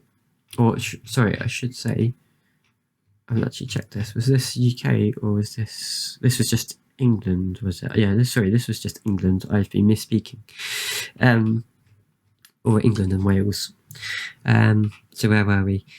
Yeah, so that's that. So the next one. A majority of respondents, 78.6%, were in favour of removing the requirement for individuals to provide evidence of having lived in their acquired gender for a period of time. So this is a 2-year period. Of those in favour of retaining the requirement, the majority thought the period of time should be 2 years or longer. Common reasons given for retaining the requirement, again, included the evidence it provided for the sincerity and commitment of the GRC applicant, and the safeguard it provided to wider society. So it's a common theme, isn't it? At the end of the day, it's gatekeeping. It's people are concerned people might be doing it for nefarious reasons. But we come back to, what is the GRC? The GRC is a certificate to change the legal sex marker on your birth certificate. How much does your birth certificate actually affect in day-to-day life? Not that much. I'm pretty sure, from my understanding of the law, even if so, in the Equality Act, which is what actually lets trans people use single-sex spaces for their acquired gender. So me about to use the women's toilets. In that there are exceptions. So there are exceptions that if to achieve a reasonable aim, I think the wording is, a service provider can refuse access to a trans person, but it has to be for a good reasons in terms of to achieve a legitimate aim that is justified. It can't just be because you don't like trans people. There has to be a legitimate aim, whatever that might be, and that has to be provable. So there's already something in there to talk about, whether or not people should have access to single-sex spaces, and that's the, I've gone on a slight tangent, but that's the Equality Act, not the GRC. But what sometimes people think is that when someone gets a GRC, it means that then that exception doesn't apply to them, and that's not true. From my understanding, especially watching, say, this Parliament live, I'd watch it. I can't remember the exact time, but one of them in here says that that's not the case. The law is that the GRC has no impact on that. So you can still be, I could still be refused entry in order to achieve a legitimate aim. I mean, I can't really think of what that might be, but it is in law. So it doesn't affect that. So what is it actually safeguarding? And again, where's the evidence for the risks? Where's the evidence for, in the countries that have allowed self-ID, for these increased risks? There's just not enough. So it's feelings, which again is understandable, because we are brought up so tightly into the definitions of sex and gender. They're often confused, and it's the binary is what's always talked about. So it is different. Like any changes can be difficult, but you can't resist it just because you have a weird feeling. Like, you have to look at the evidence, and everyone, people take varying times for that. Not few people immediately are confronted with something brand new, a new idea, and instantly go, "Oh yeah, I can completely accept that." It's some people do, but other people just need a little bit of time to think about, oh, like, how does that work? So, like, does that put this group of people at risk, or like, what would that mean in this situation? And they might come up with some things, and then over time they might have discussions, and then they might realize, okay, yeah, no, I get that now. Or they might be still confused and either not look for any more evidence, and so just continue to hold that not really sure view, or just not engage. So I've totally lost what I was saying. This is my brain going all over the place. Oh yeah, for what it actually means. So on the whole, it's I don't think it's a, oh yeah, of course, that's it. I'm back. I'm back in the room. Back in the room. So I, on the whole, it's not a good reason. It's based on feeling. It's based on feeling that there's no good evidence for what it's protecting people, what it's protecting society. Like, how is it protecting society? Now, show me evidence. Show me evidence for something, and that's what I'm talking about. Like, people can have that initial reaction, but if people provide evidence, then generally people will read it, and again, people will have those feelings of discomfort initially if it's something it's new to them and it makes them feel slightly uncomfortable. But over time, people tend to start to become used to it and accept the idea. But if you've got people who don't look at any evidence and don't engage, but still just, when asked about this stuff, in a consultation, for example, still give that reason, well, that's not fair. That doesn't hold up to scrutiny, because that's your feeling.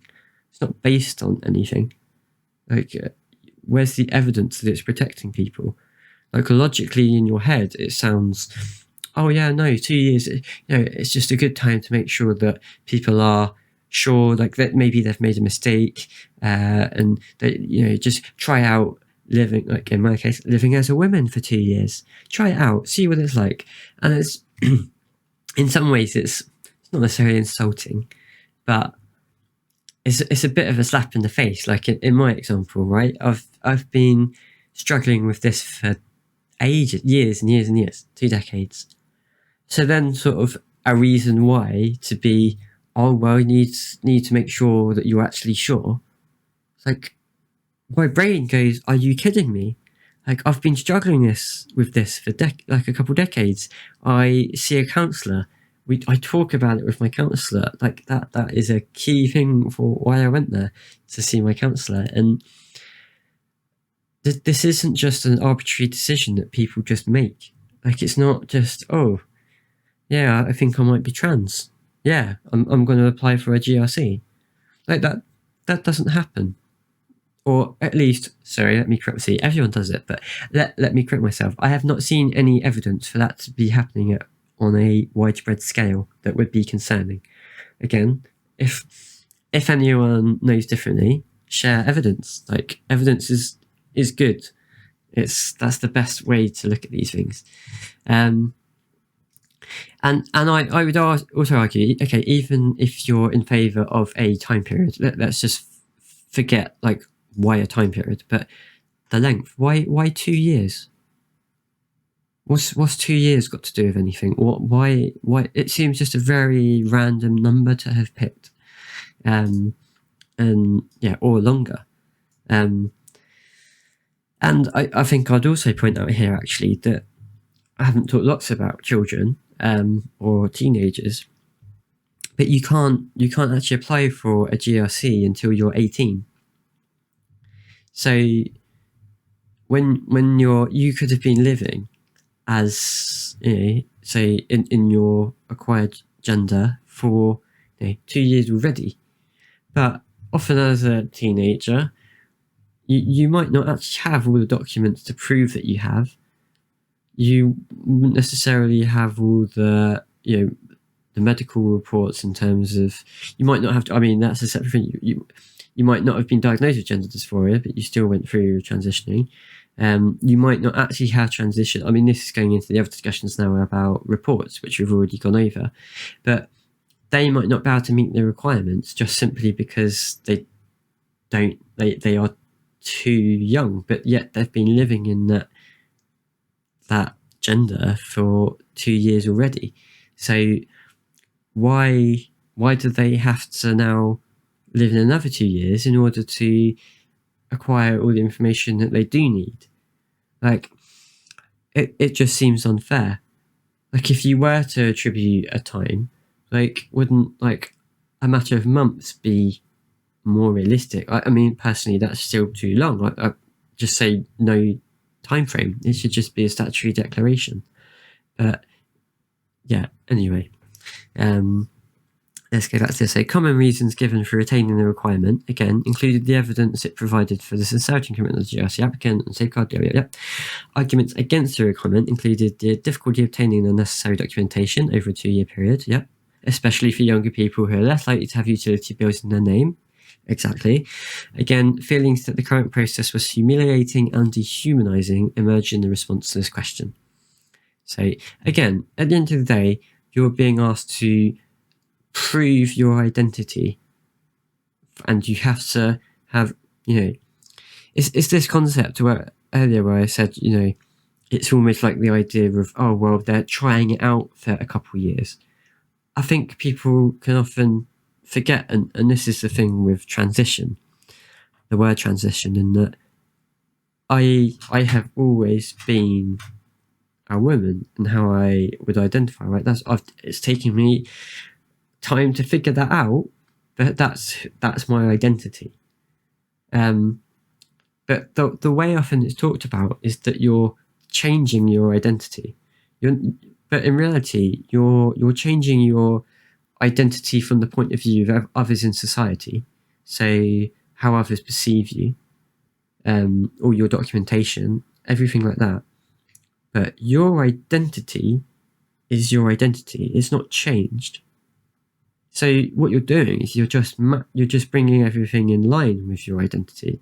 You're transitioning your social status and potentially your physical appearance to be in line with your gender identity. So transition applies that it's not changing your actual gender. It's changing it in terms of a legal sense, a societal sense. Your actual gender hasn't changed. So the sort of phrase trying out being a woman, like I have been. Now, what someone could say is that, but you've presented as a man for X number of years, so you haven't had that, quote, true woman experience. But is that the requirement for being a woman, that you have to have, lived in a particular way? And this gets onto another thing. What is that particular way? Who decides what living as a woman or living as a man is? Who makes that decision?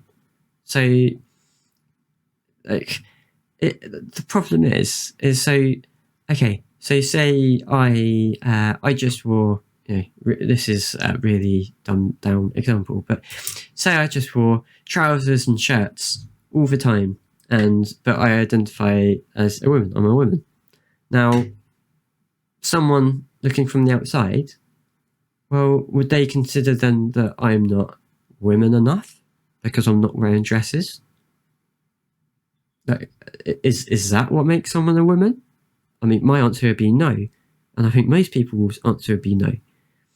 But what happens is often trans people feel like they have to play up to the societal stereotypes of gender roles in order to, quote, prove that that's who they are. And this 2-year period just propagates that. That's what it makes that worse, because people feel like they have to show that, see, look at me, I am really a woman. Look at me. And that's surely not right. There's all types of women, of physical appearance and interests, and how women act, their experiences growing up. Experiences probably differ more in some ways by where you grow up than necessarily male or female, or actually, sorry, I should say man or woman. So it for me, that just, again, it's difficult for younger people. It's another barrier for younger people at a time that's already difficult for them, and it's just not a pleasant thing to go through. I mean, you can tell, by the way, that my voice is completely crashed. I tried at the start. I am still very much trying to change my voice, but I am not being massively successful in this stream. But anyway, yeah. So where did we get to? So that's how, I also meant to say, when I was talking about self-medication, and I was talking about how risky it could be, I mentioned that I wasn't implying that taking cross-sex hormones is risky, or at least like seriously risky. Obviously, with any medication, there are risks. There are risks with any medication you take. And the whole, all of medicine is based on weighing up the risks. Weighing up, do these risks outweigh the risks of not taking it? And that is a decision that should be between the patient and the doctor. And again, the risk for cross-sex hormones, I mean, it's blood clots, you've got risk of liver damage, there's the medication I'm on, you've got risks of mass forming in the brain. Like, be open about it. But they are very tiny, tiny risks. They exist. But if you look on the risks of any medication, you'll see this massive long list of all the things that could occur. And they're often separated into like 1 in 100, 1 in 1,000, or 1 in 10,000, 100, I mean, etc. You look at some of the ones that in the 1 in 10 million, 100 million, like, some of them are scary. And yet you take them without really questioning it, because often you just, maybe part of it is people don't know, but I think a lot of people would still just take like pain medication anyway, because the risk is quite low. It's the same as you stepping outside or getting in a car. There's a risk you could have a car accident, but most people are willing to take that risk because it's beneficial to their life in whatever way. So it's the same thing when it comes to trans healthcare. They're not like greater risks necessarily than anything else. It's just individual risks for that treatment. And that's, and again, the thing about, there's no discussions, and it's all said that, transitioning is all sparkly and fantastic.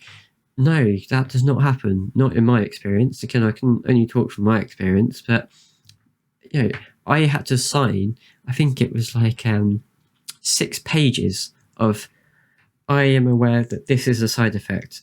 Liver damage, it can cause this, it can cause this. Blood clots, it can cause this, it can cause this. And you'd have to sign under each and every one of them to confirm that you'd read and understood those risks. And again, with blood clots, I believe actually that's just related because of the increased level of estrogen, which women have anyway. So it's an expected increase in risk. Like it's not like we're talking like, oh, there's a 50% chance you might have a brain tumor. Like, as I said, it's risk of anything. And this comes back to puberty blockers as well. Puberty blockers, they've been described as experimental. I mean, you could arguably then say that the vaccine that currently is out there is experimental. I don't see a massive hoo-ha about that. It's also argued because they are prescribed off-label. Well, actually, a lot of, I believe, pediatric medicine is prescribed off-label because to get a license for a particular medication for a certain purpose, it costs money. And there has to be an incentive for a pharmaceutical company to register for or apply for that license. So, the number of trans people, again, compared to the population as a whole, is quite small. So it might not be, and I say this purely in financial terms, obviously in ethical and moral terms, and for me, of course, it's bloody well worth it. But from a business point of view, they've got other things that they could be doing from their point of view. But that doesn't change the effect of that medication. Like, if that medication works, great. It's important that it is peer-reviewed and the proper processes are followed, that it's not just handed out and people are well monitored. But that's what happens. Now, if there's any criticism, and just going back to the Kira Bell case, if there's any criticism of that, again, it should be the reason she raised the case in the first place, that she wasn't challenged enough. It should have been nothing to do with whether puberty blockers are an appropriate treatment. That should be a medical decision. Why is that a decision being made by a court? And they actually say in their decision on it that it is an experimental drug on children. And for the general population reading that, suddenly you've got headlines of they're experimenting on our children. And yeah, it's incredibly frustrating. Anyway, I just wanted to clarify that I wasn't trying to claim that either there were no risks or they were really risky. There obviously are risks with any medication you take, and you should always seek proper medical healthcare and guidance. Self-medication is dangerous. Do not do it. And this is why I'm doing this, because I want to, the waiting times are abhorrent. They are horrendous. So I want to raise as much money for charities, discuss about this as much as I can with people, answer as many questions as I can to just open people's understanding and hopefully, increase the push to make these things better, which will in turn will help those services. It's the same with mental health in general. Over the last decade, has seen a massive push for wider acceptance and improvement in services, and we just need to do the same for trans healthcare. It's in dire straits in the UK. I love the NHS, but especially during the pandemic, obviously, they've done fantastic work. But besides the fact that they must be absolutely worked to the bone, they've done a great job and deserve recognition for that. But that doesn't mean they can't be criticised for areas that they fall short on. And trans healthcare is absolutely one of those. Their commitment is 18 weeks. 18 weeks for it to be seen. And I'm going to get seen in another year and a couple months. That's 3.5 years after I was put on the waiting list. That's assuming it actually happens. Wait and see, because I haven't had any contact from them. But yes, that's that.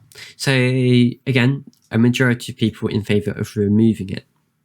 So the next one, the majority of respondents, 83.5%, were in favour of retaining the statutory declaration requirement of the gender recognition system. Of those who were in favour of retaining the declaration, around half did not agree with the current declaration wording that the applicant intends to live permanently in the acquired gender until death. So my understanding of this, so I'm in this, that I'm definitely in favour of retaining it. I think it makes sense to bring it in line with something like changing your name. I don't think it needs to be any more complicated than that, but I think it's reasonable to have a declaration of intent that this is you, this is who this is you going forwards. You don't need to prove anything to anyone. It's just saying, I declare that this is my intention, and I think that is it. I'm not sure why there needs to be anything else. Like if someone goes back on that, then and it's because they commit a crime, and okay, I'm not a legal expert, so I'm not going to go down that road of trying to come up with an example, but I would have thought it must provide some sort of help in that scenario. But to be honest, even if it doesn't, like, it's just people's main concern seems to be about people flip-flopping between genders, and I mean, to be honest, I'm not sure that actually matters, but perhaps that's a deeper conversation about gender abolition.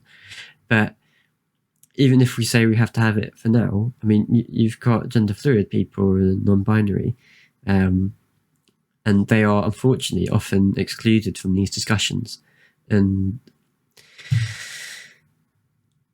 yeah, I mean, I'm not sure that that's a thing that I'm questioning with the statutory declaration. Actually, just thinking about it, how would that work for non-binary or gender fluid people? It would be really interesting actually to get a view of someone on what they think. Maybe that's part of the other percentage, the 16.5% that weren't in favour of maintaining it. Yeah, and then the second bit, so not agreeing with live permanently in the acquired gender until death, because as with anything in life, yes, I'm not talking about just at a whim changing it or going backwards and forwards multiple times because quotes can't make up their mind. I'm talking about people do sometimes make mistakes. Sometimes people genuinely think something at a certain point in their life and then later find out that not to be the case. Now you want to minimise that as much as possible, obviously, and those people should be listened to, and it's really important. And I think that's where this comes from. I think the live permanently in the acquired gender until death, I get the point that it's supposed to make it sort of, your intent is that is for the rest of your life. But it's very final, and that we should provide a legal means for someone to reverse that decision. It might not be the easiest thing in the world, but there must be a way to provide that, and for that to be accessible. You don't want people who have, in this case, who have transitioned, including them getting a GRC, to then be stuck and have no option. Like if they're genuinely, because they are a small proportion, I think it's around 1 to 3% of trans people, detransition.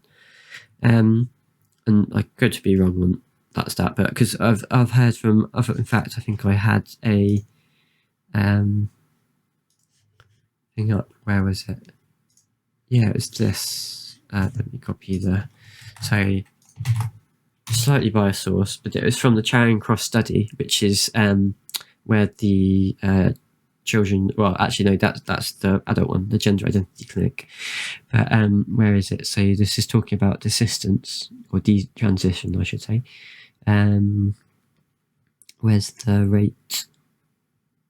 So of the 3,398 patients who had appointments during this period, 0.47% expressed transition-related regret or detransition.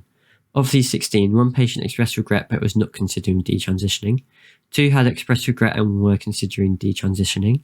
3 had detransitioned, and 10 had detransitioned temporarily. The reasons stated by patients for their regret or detransition included social factors, reporting physical complications, and changing their mind about gender identity and identifying as the gender assigned at birth. The 16 patients consisted of 11 trans women, 2 trans men, and 2 cis men. The one person assigned male at birth who said their gender identity was... and one person said their gender identity was trans.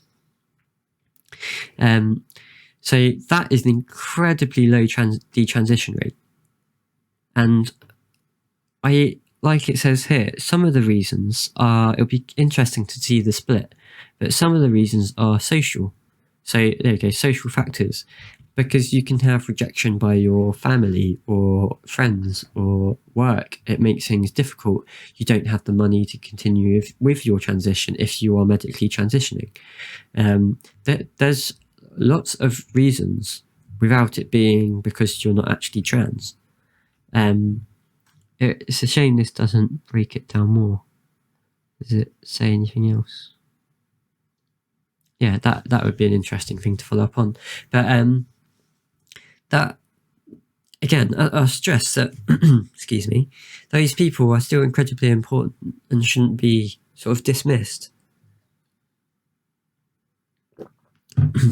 But when we're talking about safeguards, etc., for maybe people getting it wrong and making a mistake, the rate is incredibly small. Because that's the other thing. When I've previously in this conversation, I've been focusing on the sort of more criminal aspect of the safeguard comment, but I think sometimes people can also mean that, you know, protecting people, quote, against themselves of making the wrong decision. I mean, this is used all the time for children, that they can't fully understand what they're doing, so they shouldn't be allowed to make decisions until they're 18, etc., etc. Which, I mean, I've been rambling for long enough, so I'll probably do that in another stream.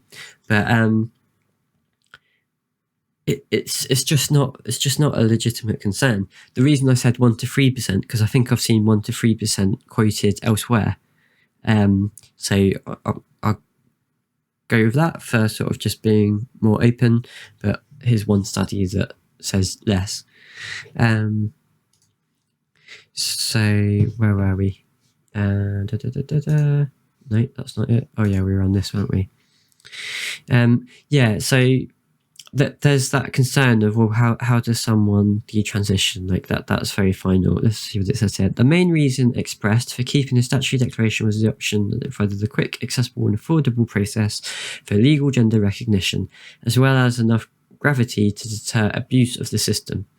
Arguments against the statutory declaration were less common, but some expressed concern about the lack of clarity about the repercussions of breaking the declaration. So that's it, isn't it? In terms of the actual declaration wording, a substantial number of respondents thought that the phrasing "until death" was excessive. A number of respondents also noted the statutory declaration wording did not sufficiently accommodate non-binary people whose gender identities could be more fluid. Yeah, exactly, 100% agree. So that's a very interesting. In fact, so in my, again, I can't show you because I have to wait for them to publish it, but in my submission to the Women and Equality Select Committee's review into the government's decision off the back of the consultation, one of the questions was asking about what could be done. And, you know, from what you've gathered from what I've said so far, you know, for removing the reports, for removing the evidence for 2 years, living in 2 years, and then, but I was in favour of keeping this. That's fine, but I did then say that it would be worth putting together some sort of independent panel, committee, what if you want to call it, to investigate how we could go about changing the law in order to accommodate non-binary and gender fluid people. Because at the moment there is nothing that I know about that's in law. And like, yeah, if anyone does know, like, please send me some info on that if there is something that I don't know about for UK law. So I think that's a really important thing we should do. And another point on this, sorry, with there is, so interestingly, there is an article from, you know, very unbiased news source, cough cough, that there's a petition in the UK to the government to make non-binary a legal recognised gender. So this is related to the gender recognition certificate. So I think in America you can, or in the US, sorry, you can have an X on your certificate or passport. I'm not entirely sure. I can't remember if it mentions in here, but yeah. So what have we got? So we've got Malta, Australian territories, India, Nepal, Pakistan, Uruguay, legally recognised. Oh yeah. Several US states. Okay, so not the whole US. And Canadian territories offer X-gender options on legal documents. So that's something that, you know, I think is definitely needed. Some legal recognition of non-binary and gender fluid people. I have seen, and I think this article talks about it as well, actually, that is it actually what non-binary people want? And I am not non-binary, so I can't, you know, I'm not going to speak for them. That's not my place. But the arguments I have seen are that, well, and this is sort of alluding to what I mentioned earlier, is that by having another gender marker, you're perpetuating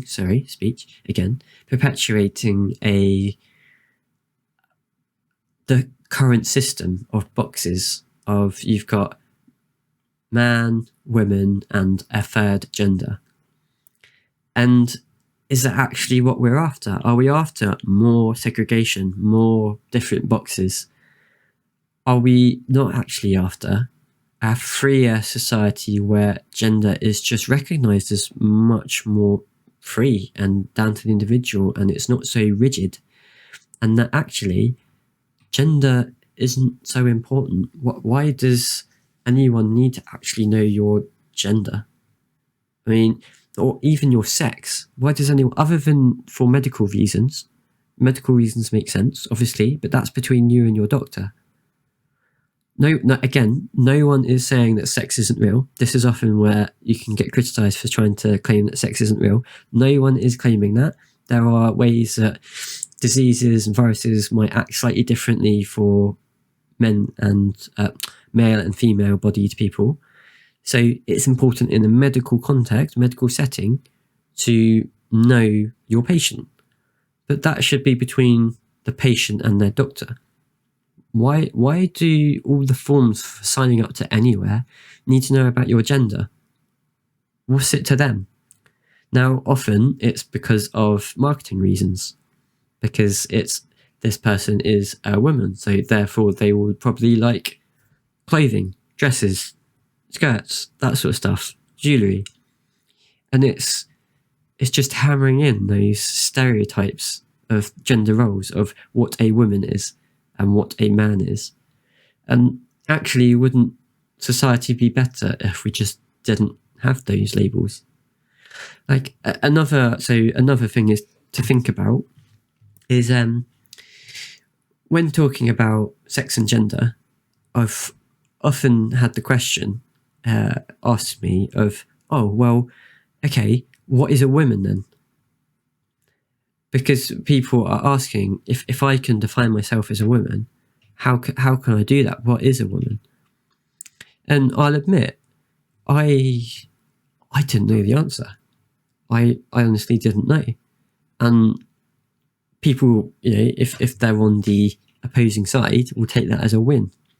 But the thing is, if you ask them their definition of a woman, often they will fall back to biological explanation.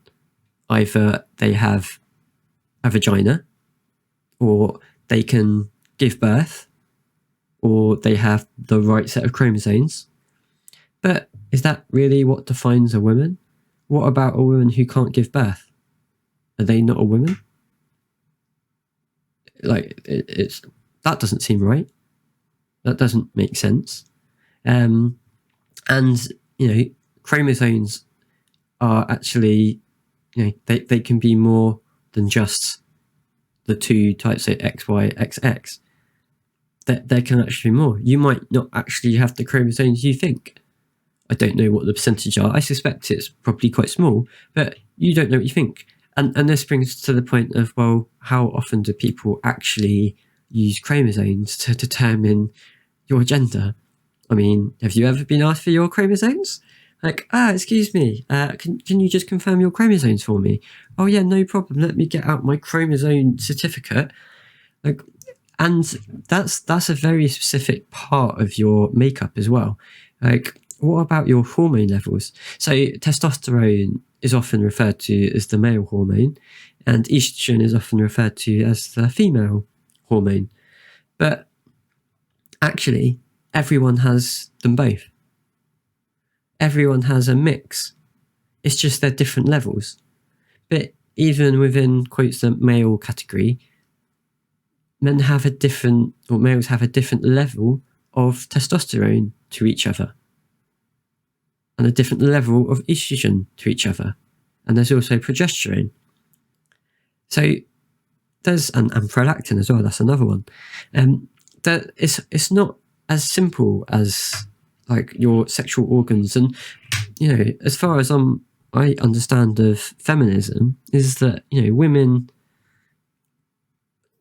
shouldn't be defined by their sexual characteristics. So having a vagina isn't what makes you a woman. And yet this is then the sort of argument that people fall back on, that suddenly now is what makes someone a woman. But then you exclude like actual cis women. Oh, and just quickly, just to explain term cis, because I know sometimes people aren't sure about its origins or think it's a slur, which is understandable because unfortunately people online, Twitter isn't the best place always. So cis and trans they're a pair, so they're like the opposites to each other. So cis, and I think they come from Latin and they're used in chemistry. And cis means on the same side of, and trans means on the other side of, or the opposite side of. So in the context of gender, it's that cis is that your gender is the same side as your sex assigned at birth, or gender assigned at birth. Excuse me. Whereas trans is that it's the opposite. It's the other side of. It doesn't match is a better description, because non-binary people aren't on a side, and even me as technically fitting into one of the bimodal sort of categories of women, I still will differ from another woman where quite I sit in that. Like, we're not all the same. So, but that's all it means. It's not a slur, and I think often people can feel uncomfortable using it, but it's the same as using the word trans. And whilst I agree that you shouldn't just go around calling people you're a cis man, you're a cis woman, like out of context like that, why are you saying that? That's not necessary. It's like, it would be like going around saying you're a blonde man, you're a blonde woman. Like, why are you adding the word blonde? What's that actually got to do with anything? Like, it's just a strange thing. It's a descriptor. Trans woman, trans man isn't one word. It's two separate words. Trans is a descriptor. So they are no different to short or tall, a short man or a tall woman. They're the same thing. But sometimes that's not understood, and it can come across like someone's using it as a slur. And it, as with any word, it's people question. It's like, well, why should anyone ever call me cis? Well, in normal circumstances they wouldn't. Like with me, why should anyone really call me trans? I identify as a woman. I don't identify as trans. I identify as a woman. But when you're having discussions where that distinction is relevant, like if you're trying to find out how, excuse me, my voice is really going, but the differences between short and tall men at how they perform in a certain sport. Like in that situation, it's a study, so the difference there, you're trying to study height. So that's potentially a useful descriptor. But just out and about, well, that seems an odd thing just to say. Like, are they using that in a derogatory way? Like, why are you saying? And it's exactly the same thing with cis. Like, no one needs to be going around just saying cis, cis, cis. But it has its place in the context of discussion around issues such as this. So, yeah, I thought I'd just throw that in there. Anyway, so we were talking about the statutory declaration, weren't we, and how it perhaps doesn't cover non-binary people, and how, whilst I am definitely for this recognition in law, there is, sometimes you might hear people say, and again, I'm not speaking for non-binary people, but you may hear that people say that actually that's not what we want. We want to get rid of gender completely, which might sound crazy, but all I ask is that you just take some time to think about where gender really matters. Where does it really, really matter? What would massively change if you didn't have gender, like, that's important? I'm not talking about, oh, well, you'd no longer have like girls section of toys and a boys section of toys. Like, well, That doesn't matter. Like, children should be able to play with whatever toys they want to play with. Why does it matter? It's their identity. They should enjoy what they're attracted to. Putting them in boxes and telling them that they can only play with certain toys, that's not as good in my view. It's restrictive. And, you know, that's just one example. But, you know, I'm sure there are things like sports is a interesting thing, because there's an interesting discussion around that because of differences in, you know, formation when, especially if you're trans, you come through puberty, like I have, unfortunately, male puberty,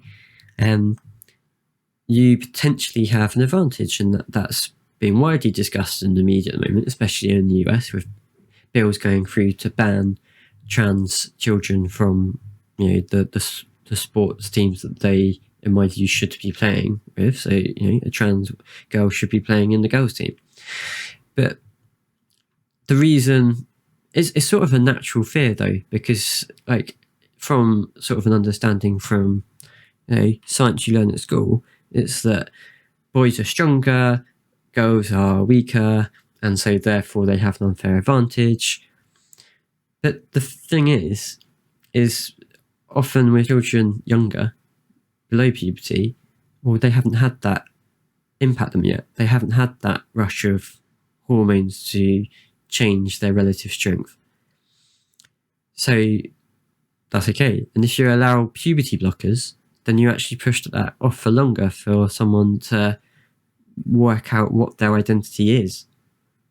And I reiterate, puberty blockers don't have any proven long-term side effects, other than, I will say, I think there is some research to show that they can decrease bone density. But that can be offset by taking calcium tablets. And I mean, I didn't know that. I think antacids also decrease your bone density. So there's, as I said, medications, loads of medications have side effects. It's down to them, that child, parent, and the doctor, to decide whether or not that's worth it for them. But otherwise, they're reversible. They are not the same as a cross-sex hormone. They are not changing the body to, you know, into a man or a woman, male or female. They are delaying puberty so that a child can make a decision. But anyway, so on sports, like, there is the concern around testosterone levels, and does that give an unfair advantage? But actually, trans people have been... First of all, if you just allow children to go on puberty blockers and we have better healthcare for trans children in the future, that sort of issue won't be so much of a problem, because you won't get people like me so often, because they'll have gone through that younger. They'd have had the confidence to talk about it. It would be more accepted. They'd have then worked out whether or not they are trans. And then if they are, then they'd have transitioned and not gone through a male puberty. But as it stands at the moment, obviously, there's a lot of trans people who have. And so the question becomes, do they have an unfair advantage? But I believe trans people were about to compete in the Olympics for 20 years. It might be more 16 years. It's around that. Not a single one has won a medal. So, this fear of, trans women are just going to be taking over all of cis women's records and dominating everything. Well, there's no evidence to show that. And even in school sports, so there's fears that they will. Again, there's no evidence that trans children are dominating sports. And my view on this is that it just needs more research. It needs more research, and it should be down to the governing bodies of those sports to make a decision informed on evidence. Because if you take it on testosterone, like, that's an unfair advantage. Okay, well, what about someone who was born to a wealthy family versus someone who wasn't? So someone that had access to lots of training facilities versus someone who didn't. Is that an unfair advantage? So it's a difficult question, and I think this is where you leave it to the experts. Who, that's what they spend their time researching and trying to work out what the best way to manage it is. And I believe that's then the governing bodies should make those decisions based on the research findings, the studies that are conducted. I don't think it's any business of governments to be imposing rules based on no evidence. And there was a funny interview. Where was it? I think it was actually on here. Let me find it. I mean, I say funny, it's terrible, but I just... Not tans. I don't want a tan. Where is it? Where is it? Where is it? Here we go. So this was a couple of days ago. And, oh, let me actually turn on the sound. Hopefully you can hear this. I haven't actually shared... Oh no, in my gaming stream you would have. You just signed banning transgender female athletes from playing on women's school sports teams. Can you name one example of a transgender child trying to gain an unfair competitive advantage at a school there in West Virginia?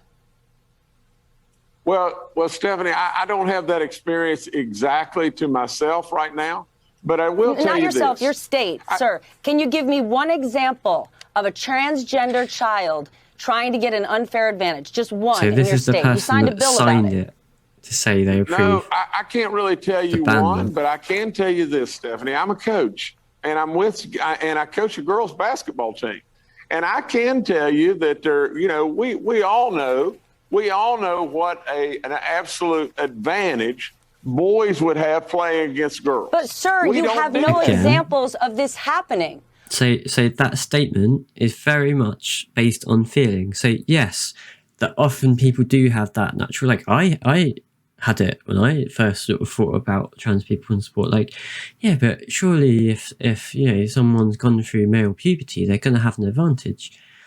And then I thought, well, knowing what I've gone through, my testosterone level now is, should be almost zero.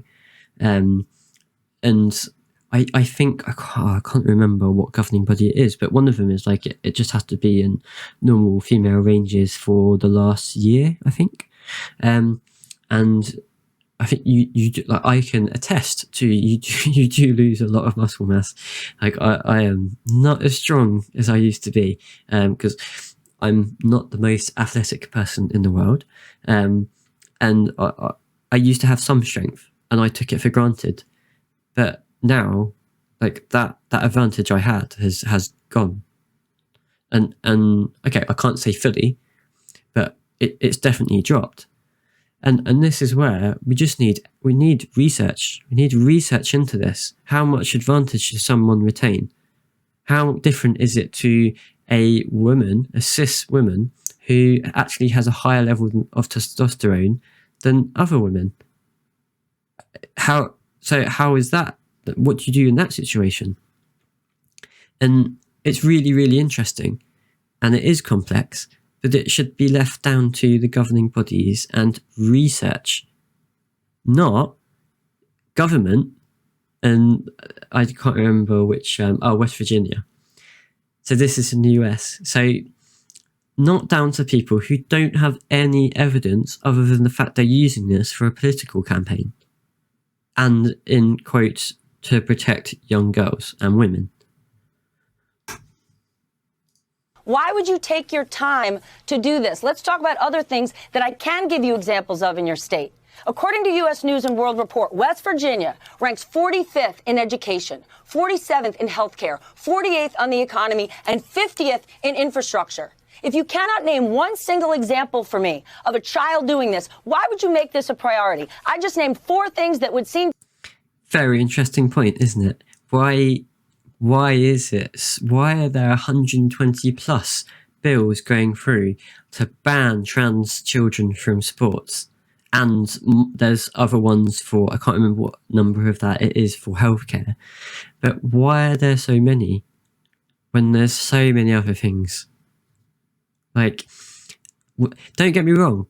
If there was evidence to show there was an issue, okay, then that's understandable to, it's, as I said earlier, right? Even if it's a minority, it's important to take responsibility and represent them and make sure people are protected.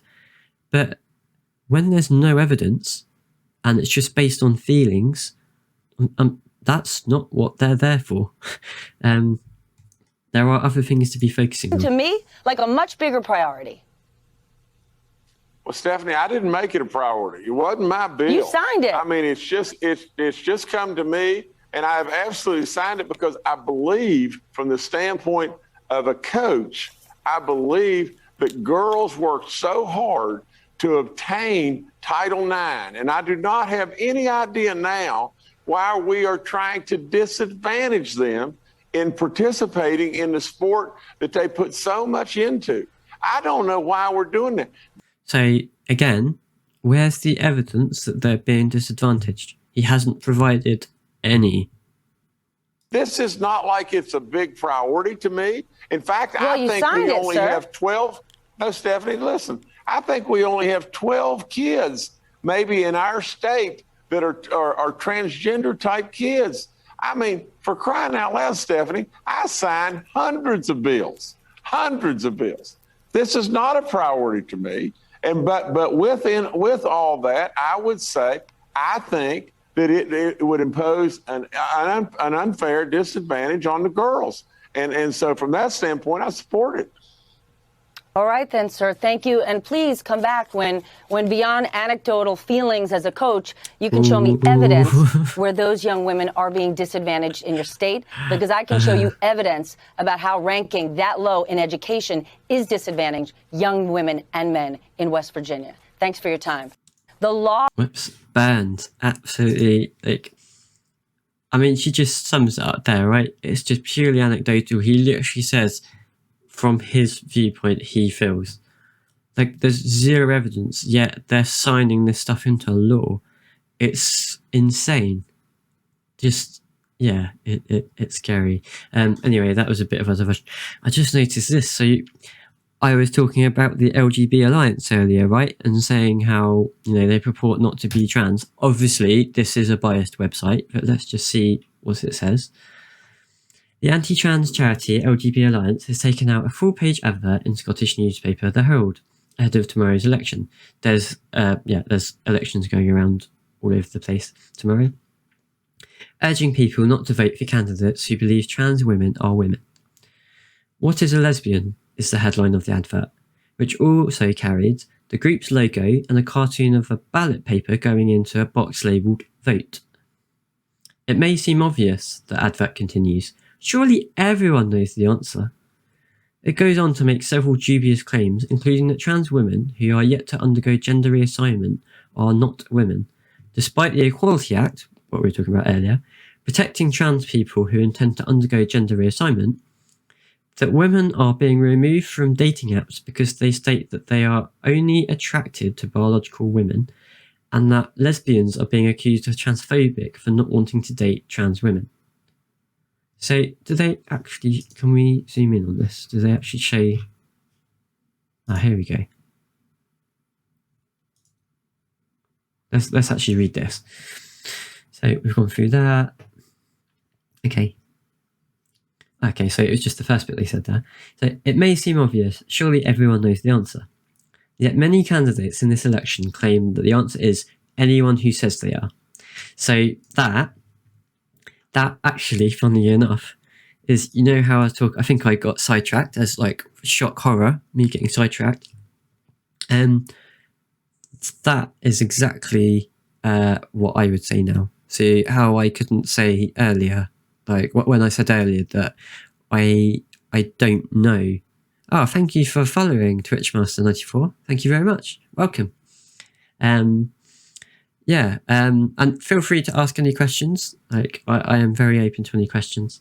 I apologise for my long diversions onto other bits and pieces, but yeah, if there's anything I was talking about that you're particularly interested in, I didn't cover, please just message me, or if you feel more comfortable via email, reach out to me. I'm going to update my channel with my email address, and feel free to contact.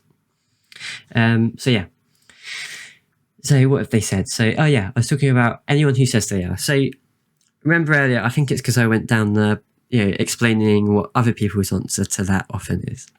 So again, other people's definition tends to or everyone's definition, tends to exclude a group of women. However you start defining what a woman is,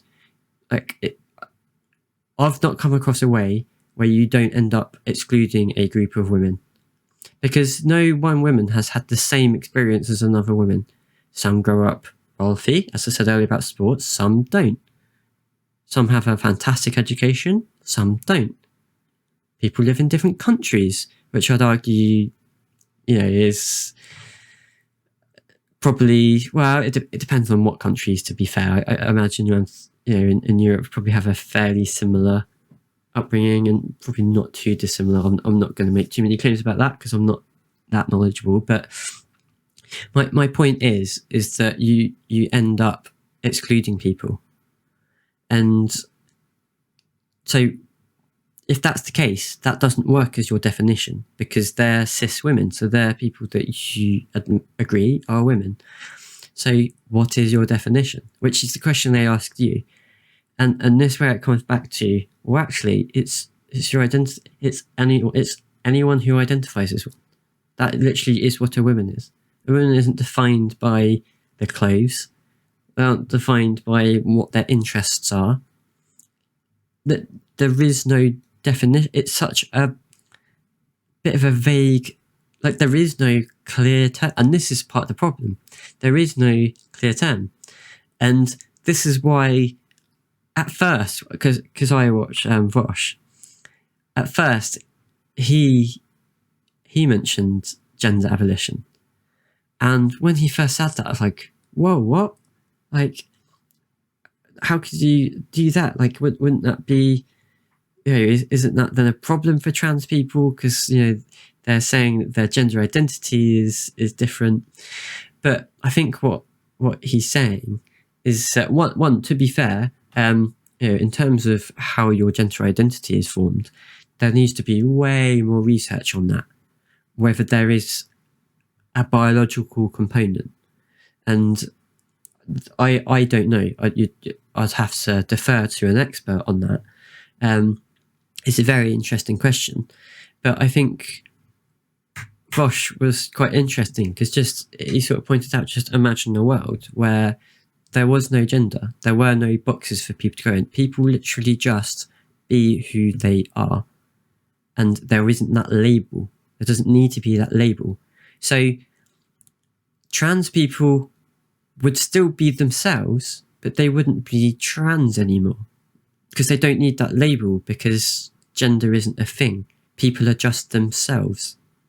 And isn't that at the end of the day what we want to go for? Don't we want a world where people are just respected for who they are? They're not put in boxes. There's not certain expectations put on them. There's not rules that they feel like they have to abide to fit into society. I'll admit, it's still something I'm sort of trying to wrap my head around. But I can sort of see why that is a good goal. And yeah, I'm sort of interested to learn more about that, to be honest. So if anyone has any views on it, please let me know.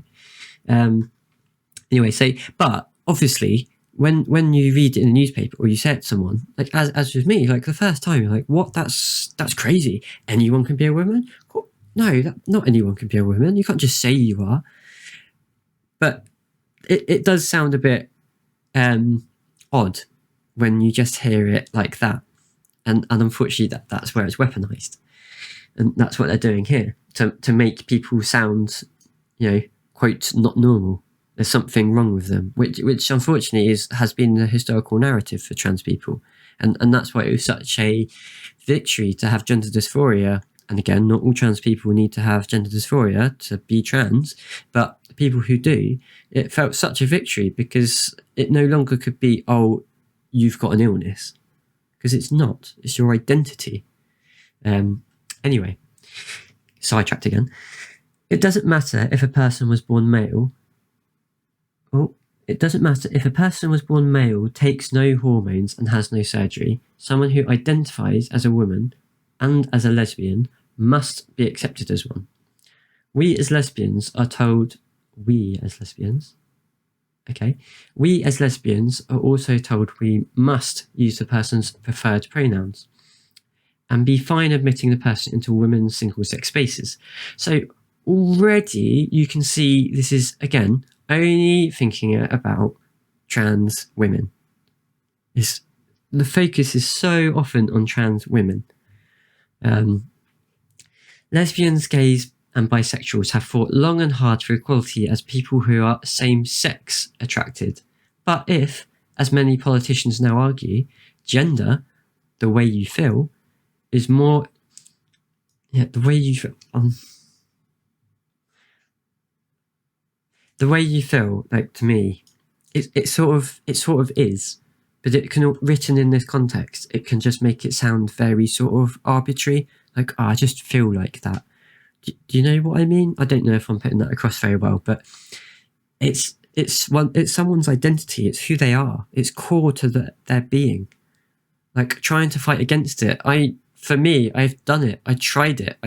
When I used to have, look, I'm gutted. I used to have long hair down to the bottom of my back, and I used to paint my nails black in sixth form, which is sort of 17, 18 years old. And that was me trying to make myself feel a little bit better and try and subdue some of the gender dysphoric feelings that in ways I thought I could get away with. And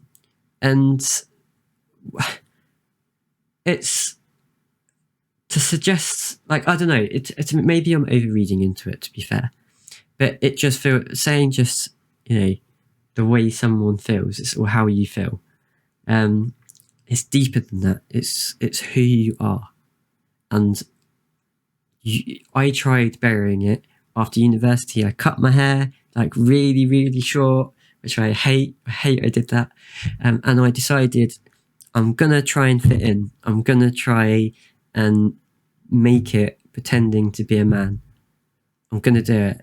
And I convinced myself I was going to be able to. And that meant that I wouldn't, quote, ruin my life, and that I'd be able to have a family and children. And that's what I do. But it didn't last, because that's not who I am. And I struggled every day. And yeah, I just feel like it, obviously there's an element, of course it's partly how you feel, but just written in this context. Context is very important, and it just makes it feel so... it makes it seem so unimportant. Hopefully that sort of makes sense what I'm saying. Also, this bit here on the previous paragraph, like, when they're very obsessed with trans people who take no hormones and no surgery, again, it's your identity. So why does it matter, how someone looks or what sexual parts they have? Why is that relevant to you? That's none of your business. And as a lesbian must be accepted as one. So I am a lesbian, but sexual orientation is different to gender identity. So, so it's just very quickly on that. I do not know if there is any sort of correlation or any link between the two, but they are not the same thing from all of the research that I've... So I would, again, I mentioned him earlier, Jamie Dodger, does YouTube videos, and he actually, I think, I haven't been watching some of his videos recently, but he's doing a PhD, I believe, in, I'm going to get the title wrong, and he's never going to see me, so he's never going to hate me for getting it wrong, but it's around trans people and gender identity, I believe. It's something like that. That's terrible, I should remember. But, he's someone who's actually in that space and, doing the science on it. So, please go watch him or other people. There's lots of other people out there, and there needs to be more research, but people do conflate the two a lot, which is frustrating because they're not the same. I guess maybe you could argue perhaps that's the problem of the LGBT acronym, in that people see LGB as and they assume T is the same in terms of it's a sexual orientation. I mean, that's a whole other discussion, but I think unity is our greatest strength. Divide and conquer often is tactics that people use to turn people against each other, so no one's then fighting for their rights as a whole. And I think it's so much better, every minority bands together and doesn't give an inch. Again, Vosh has talked about this, that you don't give an inch on anything, and I completely agree with him. You don't let up on, Black Lives Matter and racism in terms of institutional racism, systematic racism, and you fight for rights and improvements in the systems for that. It's the same with trans rights. You fight for everything for that. You fight for the right for LGBT people to be taught about in schools. You fight for the right for trans children to play on the respective teams that are right for their gender.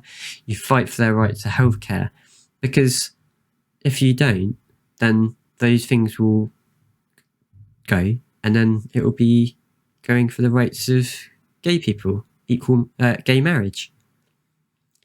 And it sounds a bit scaremongering, but unfortunately, there's still, like in the US, I can't. To be fair, I don't know what the stats are in the UK, so I couldn't say. But I know in the US, religion has a much heavier influence in the US than the UK in terms of politics. And that it's still on some Republicans people I have to try and find. I don't like just spouting rubbish. I'm not going to say it because I can't actually remember who it is, but there is some evidence that you can find that there are people who are still very much against gay marriage, and unfortunately these things will be the next thing to be attacked. So the whole community needs to stand together. Anyway, again, massive diversion, so you're not getting very far. So yeah, here we go. As lesbians are also told must use the person's preferred pronouns. Okay, so two problems here.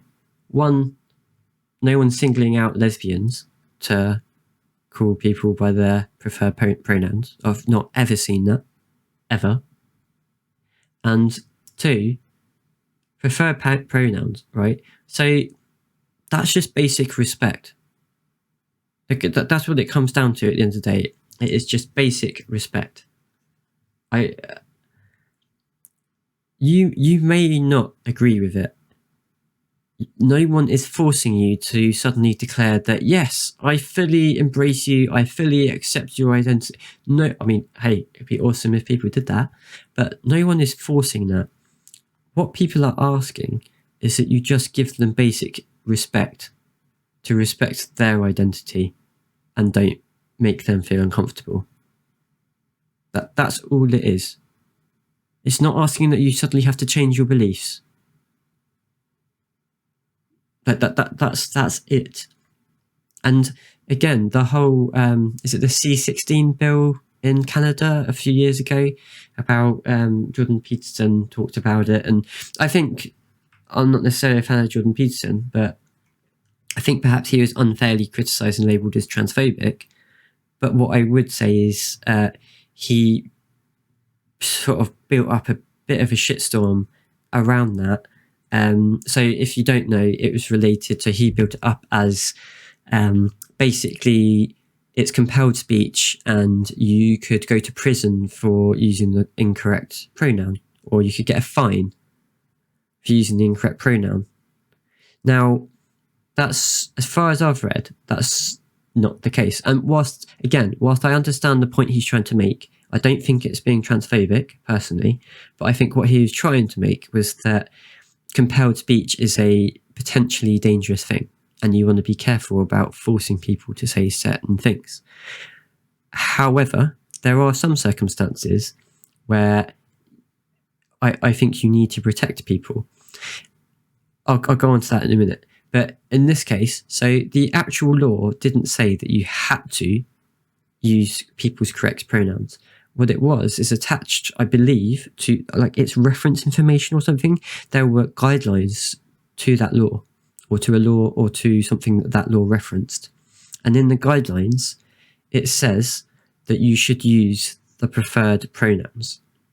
And so people then took that as, if you don't, you'll get the repercussions of the C16 bill, and you'll potentially go to jail, you'll get fined.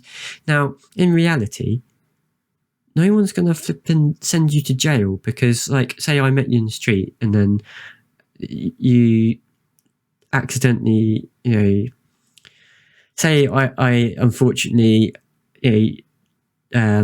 you identified me as a man, like, just, maybe just because the way I've got my hair that day or whatever, what I'm wearing, and, that's not great for me, but say you did, then, and you then said, oh, excuse me, mister, or miss, or,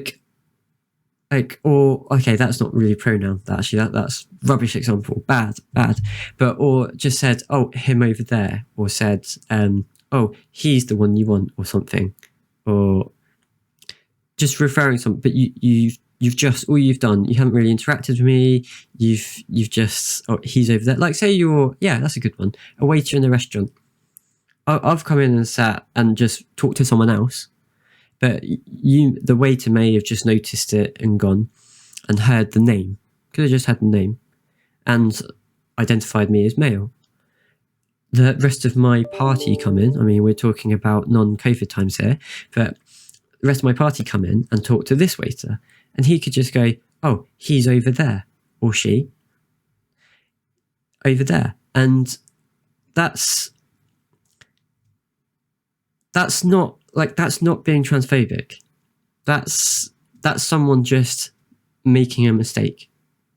They've incorrectly assumed your gender, and there's no, for the most part, as just using this example, there's no malicious intent there.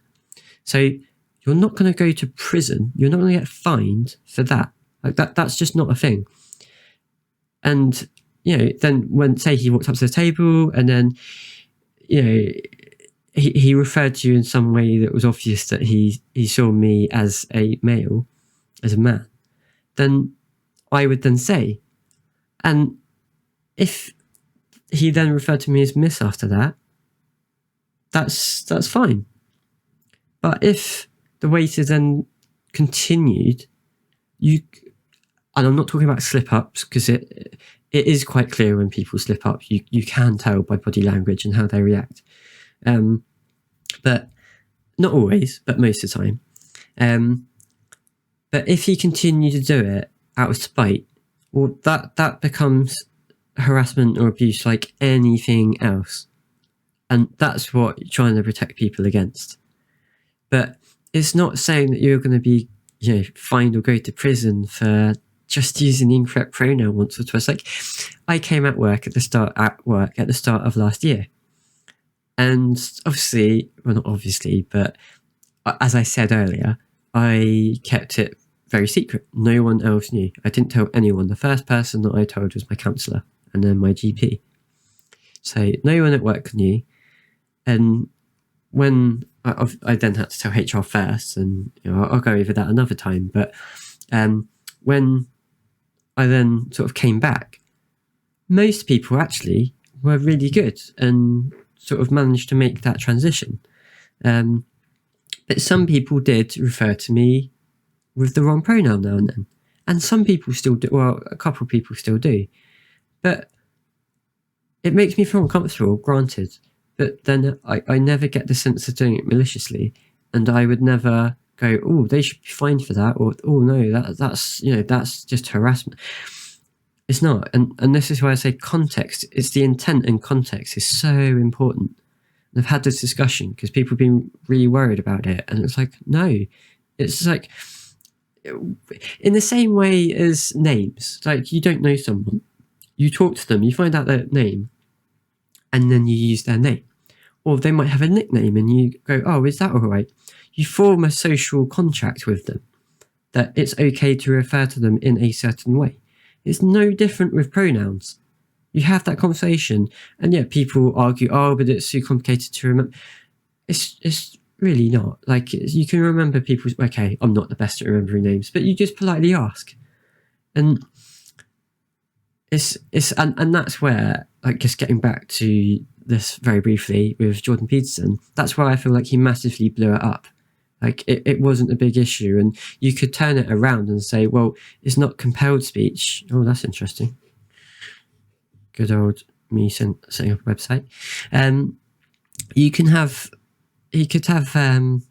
sorry, I lost my trail of thought. Oh yeah, so Jordan Peterson with that, he's arguing it's compelled speech because you're being told what you have to say. But you could just flip it and say you're just being, told what to avoid saying by not using people's unpreferred pronouns. Like, you can flip anything, and you can liken it to racist language. So whilst I get it, I think he just massively blew that up and caused a massive media shitstorm for trans people, and ended up getting himself labelled as transphobic, which I don't think he is, because when he's been asked, and when from what I've seen, he's always referred in person to trans people with their preferred pronouns. He hasn't purposely then misgendered them, because that would be being an arse. So anyway, massive diversion. Why am I getting loads of these? Let me just shut this down. Apologies. Yeah, so where are we? So yeah, that was all of that. Gee, I do go on some rambles sometimes, don't I? I apologise. And then the final things for admitting the person into women's single-sex spaces. So that has been happening for years and years. So unless you can provide some evidence as to why that is actually a danger, then what is your problem? You've probably been in the toilet at some point with a trans person, be male or female.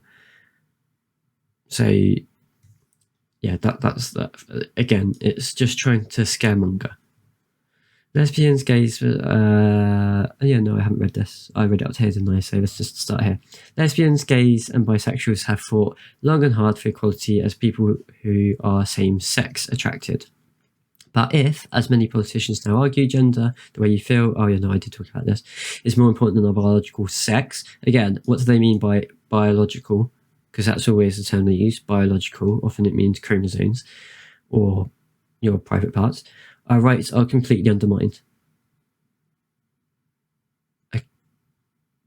Okay, so no one's arguing that gender is more important than sex, as far as I've heard.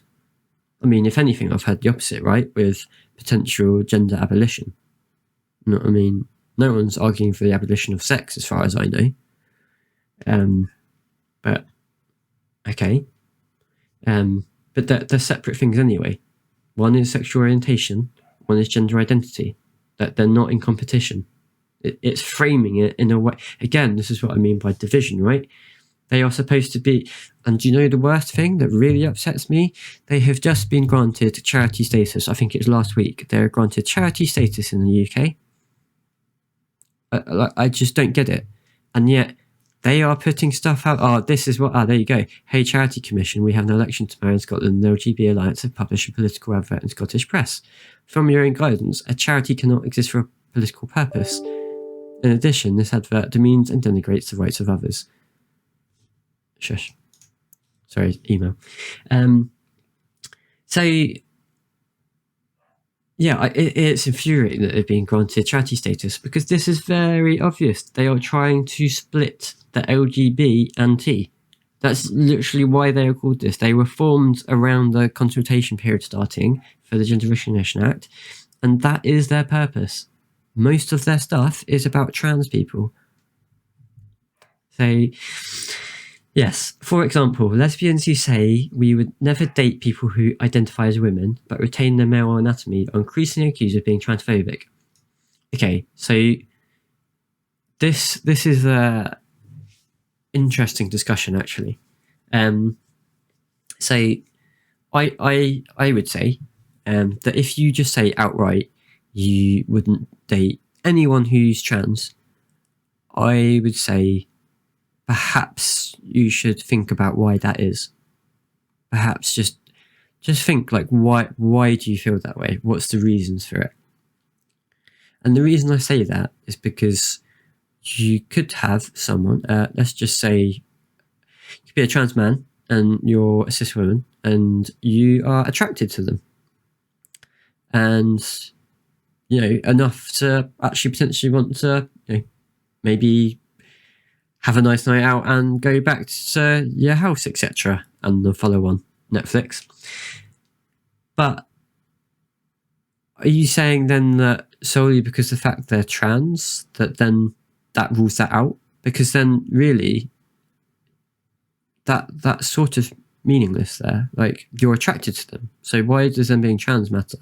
Now, what you might say is then, oh, well, the genitals. So if that trans man has a vagina, then maybe as a cis woman, maybe you're not into that. Maybe that's not your thing. But that's fair enough. That in my view, that doesn't make you transphobic. It doesn't make you transphobic not to be sexually interested in a vagina or a penis. That's fair enough. People have sexual preferences and what they like. I mean, kinks are perhaps the, you know, very obvious example of that with BDSM, and there's lots of ways that manifests. But I don't think you can call someone transphobic for that. But if you say that man, the trans man, had a penis and you were attracted and you got on well, then, well, what is the reason that you said you wouldn't date any trans person? Like, you are attracted to that person, you like their personality. So is it boiling down purely because they're trans? Well, perhaps maybe that's slightly bigoted. Like there's no actual reason there, is there? But I'm not saying that if they have sexual parts that you're not into, that you're transphobic because then you're not interested. Not at all. No, like that's fair enough. That's understandable. But equally, and this is the very depressing and sad trans panic defense in, I think, mostly in the US, where mainly it's been trans women have gone home with a man and then they've not realised apparently that they're trans, and so when they find out back at their place, wherever that may be, they lose it and potentially injure or kill that trans woman. And I believe that's referred to as a trans panic defense. Google it, please, because I'm sure there's better information on it. And I don't know if that's been removed, but that is not an excuse. Like, that's, I mean, the way of dealing with that situation is, I'm really sorry. Actually, I'm just not into that. Like, I'm really sorry. That's the way to do it. And to be perfectly honest, there's a discussion that came up when I was watching Vosh, actually, because I think, and again, don't quote me on this, but because I haven't watched Destiny, but I think Destiny made some comments about, is it rape for if a trans woman goes down on a cis man and the man doesn't realise that it's a trans person until then they get undressed fully? Is that rape? Because that's they didn't consent to a trans person, I believe, was the argument. But please check out Destiny's channel for his actual side of it. And it's like, to me, absolutely not. Like, that is not rape, because you've both consented to that action at that time. I mean, if you're arguing, well, I didn't know that someone was trans, and so therefore I'm not. You were attracted very much at that point. You weren't tricked. No one tricked you, which is often the defense. You were attracted to that person and you willingly engaged. Obviously, any form of trickery or manipulation, that's just bad, irrelevant of who you are or what you identify as. That's just a separate thing. But if you were both happy, then that's not rape. That's just perhaps a misunderstanding. And in reality, a lot of, just personally, and from what I've heard, again, this is anecdotal, so I apologise because I should find some evidence for this. But if I just talk personally, it's still anecdotal, I know. But I'd be concerned about going home with someone that potentially could have a bad reaction to me, because you're then in a closed space, right? Especially if that's around the time of that sort of stuff happening. So I would probably raise it when if you not right off the bat, that's not what I want to do, but if it gets to a point where you quite like I quite like this person, I really like them, like I'm attracted to them, I'm just gonna say it, because there's a part of me as well that wants to know whether that's actually going to be an issue regardless of sexual reasons, and it's for your own protection. You don't want anything to happen when then you're alone. And it's again, I'm not saying that all other people are these evil people who will just kill everyone, not at all. But unfortunately, you don't know who you're meeting when it's someone out and about. Again, not really the current situation with the pandemic, but hopefully you understand my point. But even if you didn't, even if you got back, it's not rape. You both consented. And unfortunately, it's just an unfortunate misunderstanding. There's an interesting discussion of, well, should the trans person have told the cis person, or should the cis person tell the trans person their preference, because it's their preference? And like, I just think it's just not really an actual realistic situation. And I think if you're adults, then you there might be a bit of embarrassment involved, and then probably sort of politely leave, like, depending who it is. Like, I don't think that's transphobic. I would, like, if that happened to me, someone left after getting undressed, undoubtedly I'd feel upset, right? I think anyone would. And I'd feel a bit hurt because you thought they were into you, and they weren't sort of purely based on what's downstairs. But I wouldn't call them transphobic for it. I could be upset by it, definitely, but I wouldn't call them transphobic. But that upset comes from the fact that I thought that could be going somewhere. I thought it could be someone you could potentially share a relationship with. It doesn't come from the fact that I've been discriminated against because I'm trans. Anyway, that's just my take on that. Where are we? So, oh yeah, that was that paragraph. So, yeah, so it was this, for example, lesbians. Yep, so we talked about that. So, believe it or not, some lesbian dating apps now even remove women who state they are solely attracted to biological women. Yeah, because you can argue that that is transphobic. You're excluding a group of people because they are solely based on the fact that they are trans.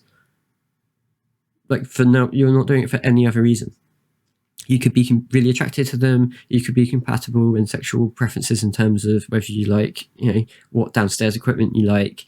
You could get on really well with your interests, or, just conversation-wise, their personality. You could get on, but no, you're ruling out a group of people purely because they are trans. Like, yeah, it's for me, it's the same thing as people ruling out an entire group of people because they're, they are Labour supporter or they're a Conservative supporter. Like, I won't date Conservatives, or I won't date Labour people, or I won't date Lib Dems. Like, to me, that, I don't know, it's you're discriminating slightly. I mean, it's a slightly different example, but I still don't agree with that, because yes, you might have different views, but that doesn't mean you might not actually get on. And I mean, it could be that actually you're really, really, really entrenched and opposed, but I think you probably have to just think about, well, that completely precludes me from just even engaging with someone who they might only be sort of just slightly liberal or conservative. So I don't know. It's a interesting discussion, and if you've got any views on it, feel free to message me. Where are we? So we've done that. We're grateful that many trans people who want and deserve a life lived in peace and dignity wish full equality under the law, are also horrified by the impact of this extreme approach.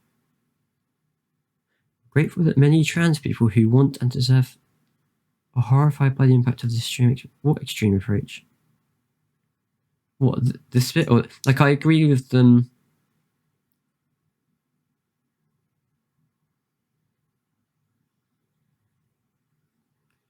So I don't.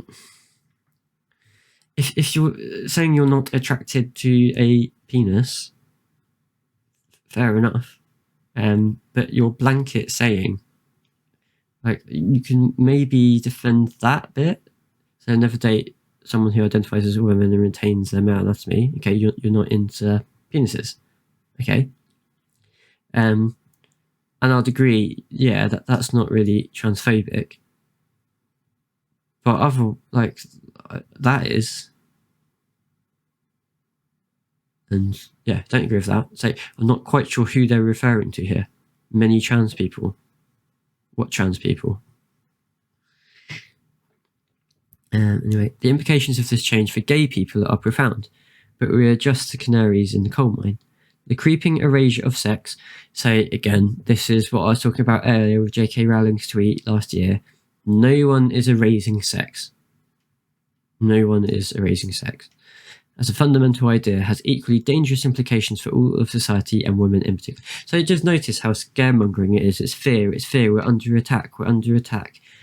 And yet, trans people are the minority. We believe a lesbian is a woman. What? Okay. An adult human female. Okay, right, yeah. An adult human female who is attracted to other women. Yeah. So, minus that bit. Yeah. We also believe that single-sex spaces in prisons, women's refugees, and changing rooms are necessary. Okay, so, as I said, we believe a lesbian is a woman who is attracted to other women. Yep, agreed. This bit, you're conflating sex with gender. So, yeah, that's incorrect.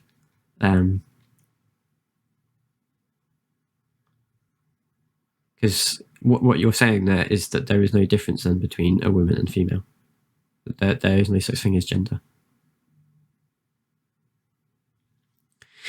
Who is attracted? Yeah. So these bits are also believed that single-sex spaces in prisons, such in prisons, women's refugees and changing rooms are necessary. So again, this is a fear thing. So the fear is that people are going to be predatory and assault women in single-sex spaces. Now, prisons, I believe, still have the option to move you if you are deemed a threat, and that's assessed on a case-by-case basis. So, and that should be just the case irrelevant of your sex or gender. Women's refugees. So, refugees,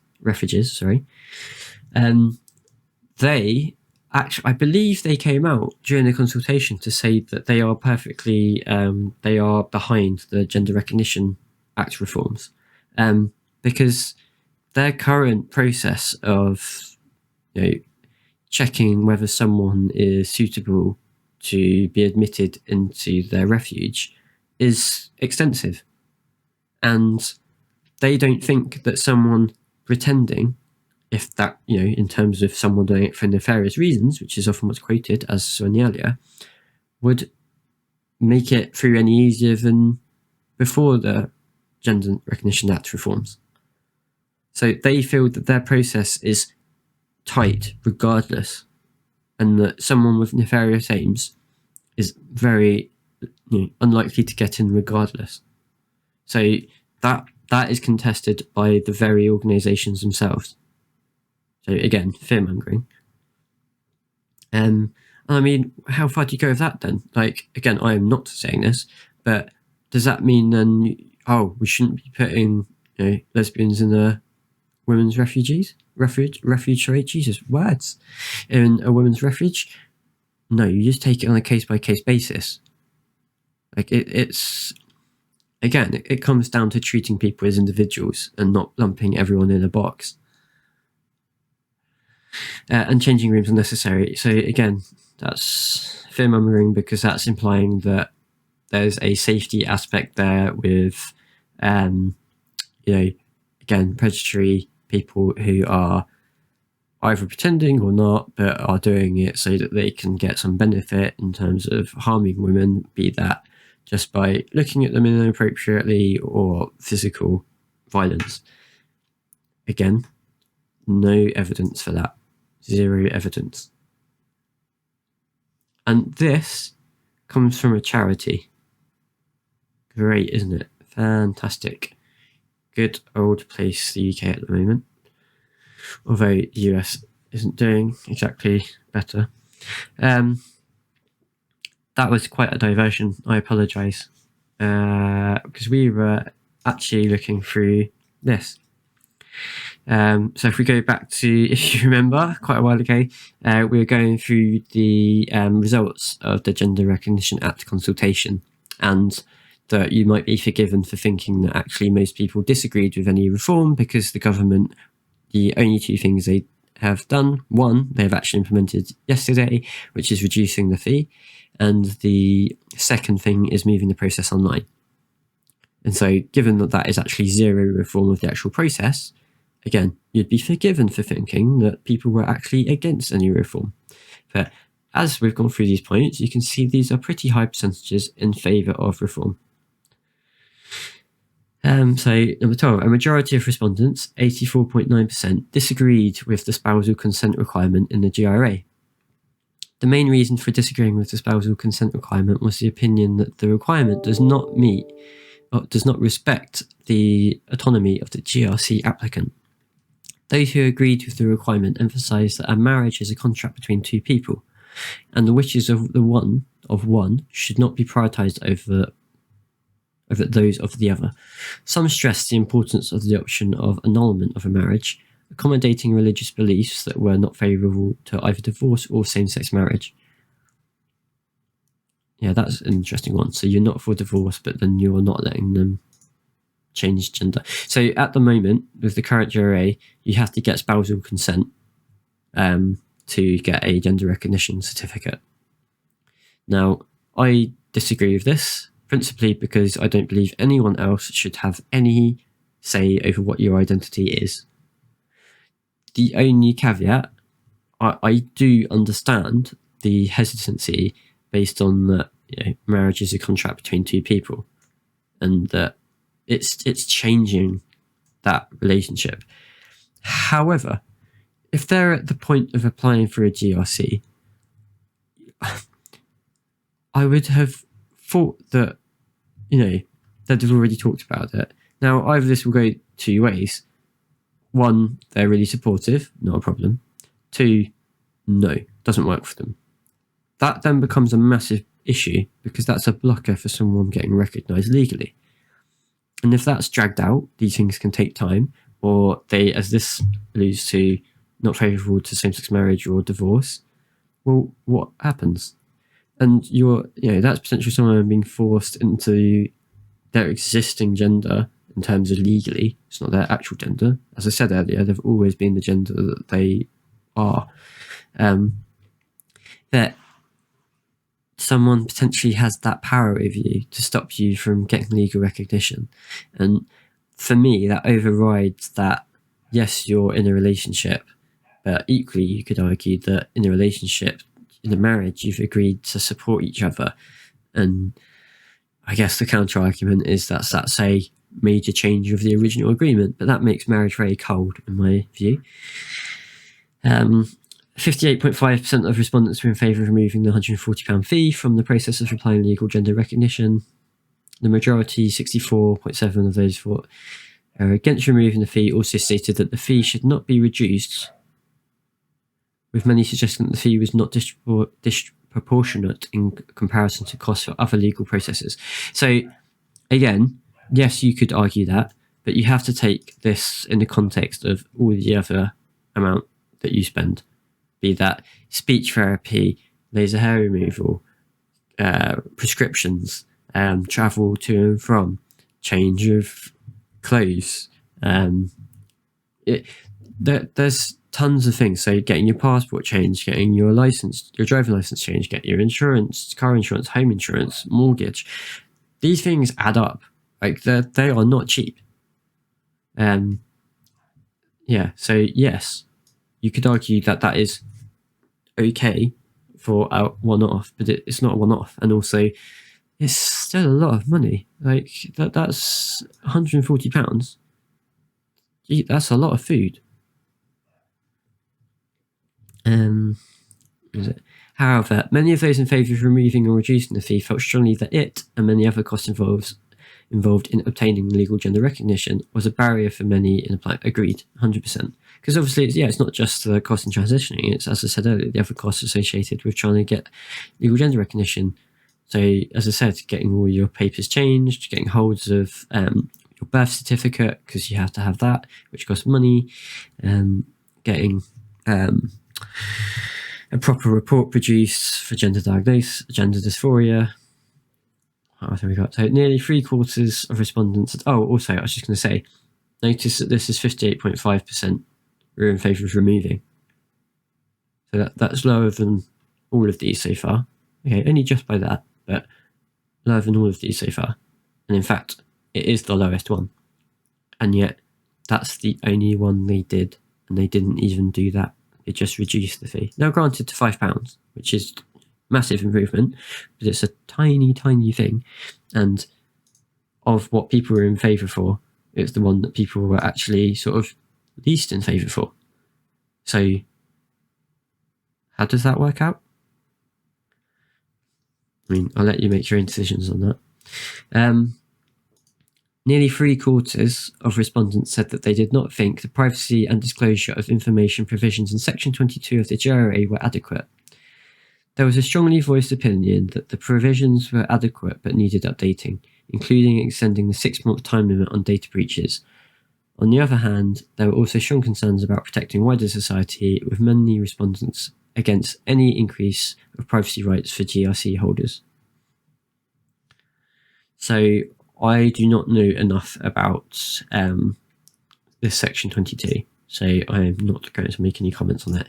Again, I refer you to this video because they do talk about that in there, but I can't remember everything they say in there, so I'm not going to try and make it up. So as you can see, actually, the consultation sort of showed that people were in favour, like quite strongly for reform. But we ended up with this. Yeah, massive changes, massive, very, very disappointing.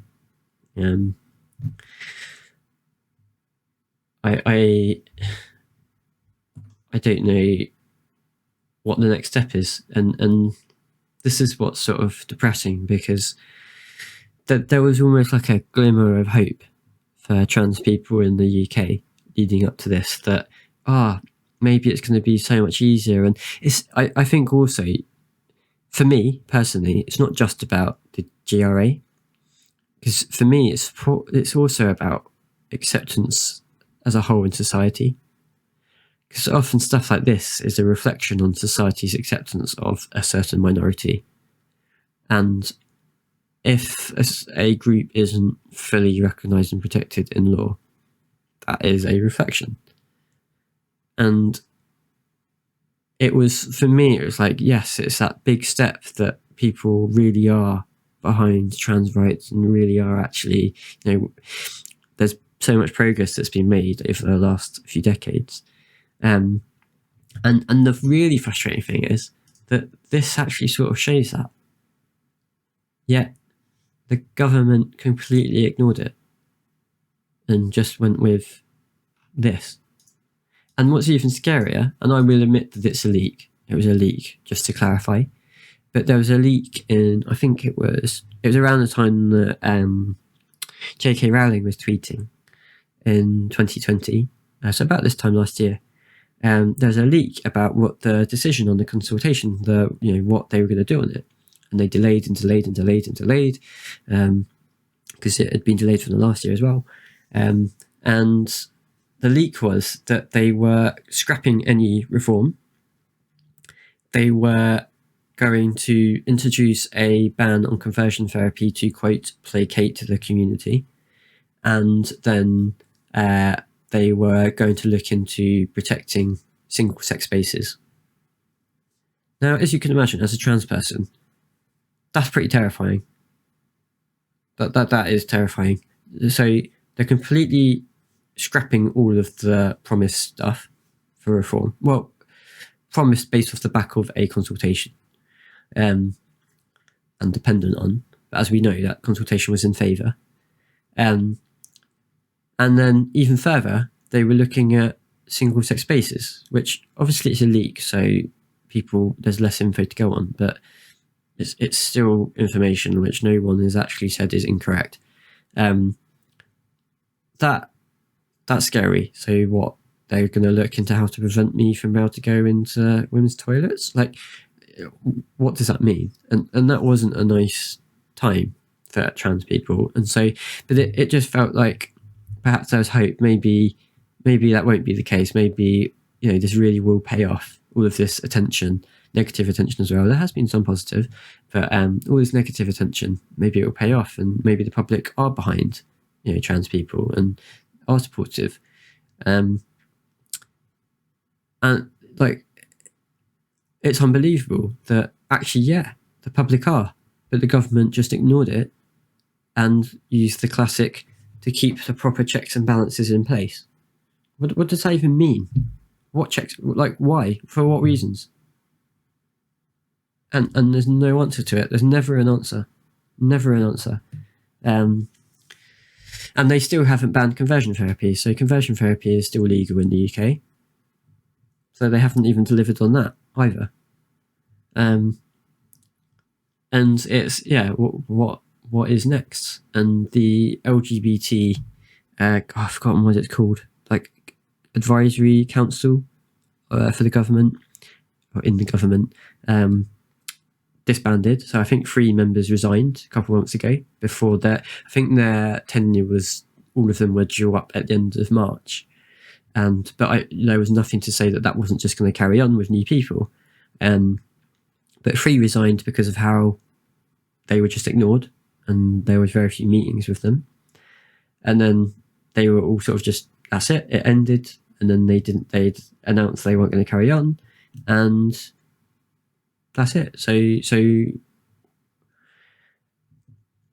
it's not being replaced, and it just doesn't feel like, unfortunately, in this country, that the government is terribly behind trans people.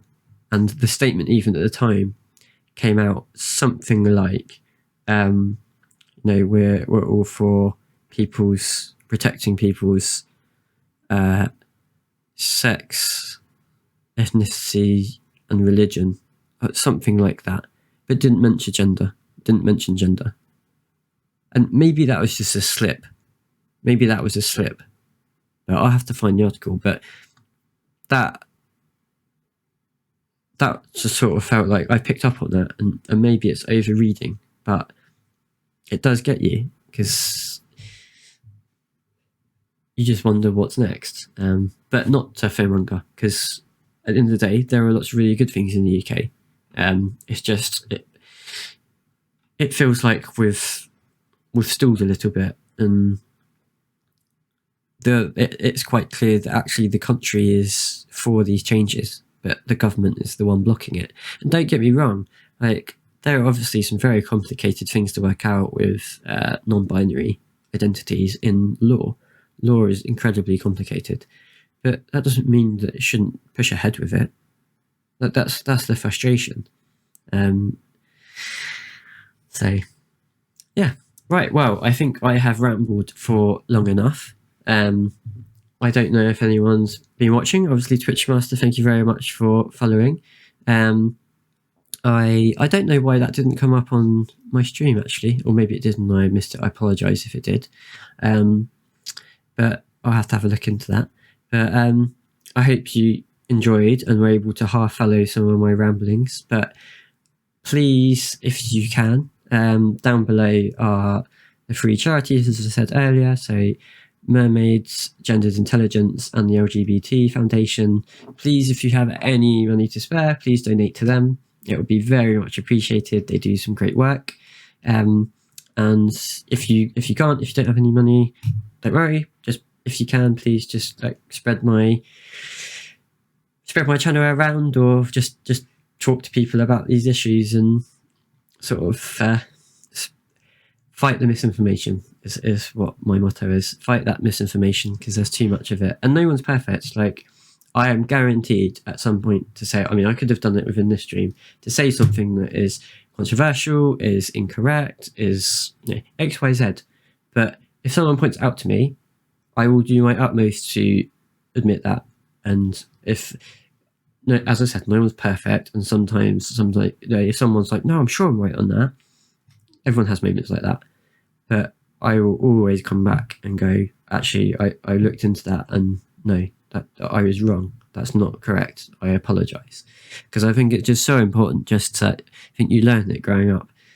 It's so much better if, rather than shying away from it when you think you might be wrong, you face it head on. It can be uncomfortable. It can be really uncomfortable. No one likes being wrong. It's a horrible feeling. It really is.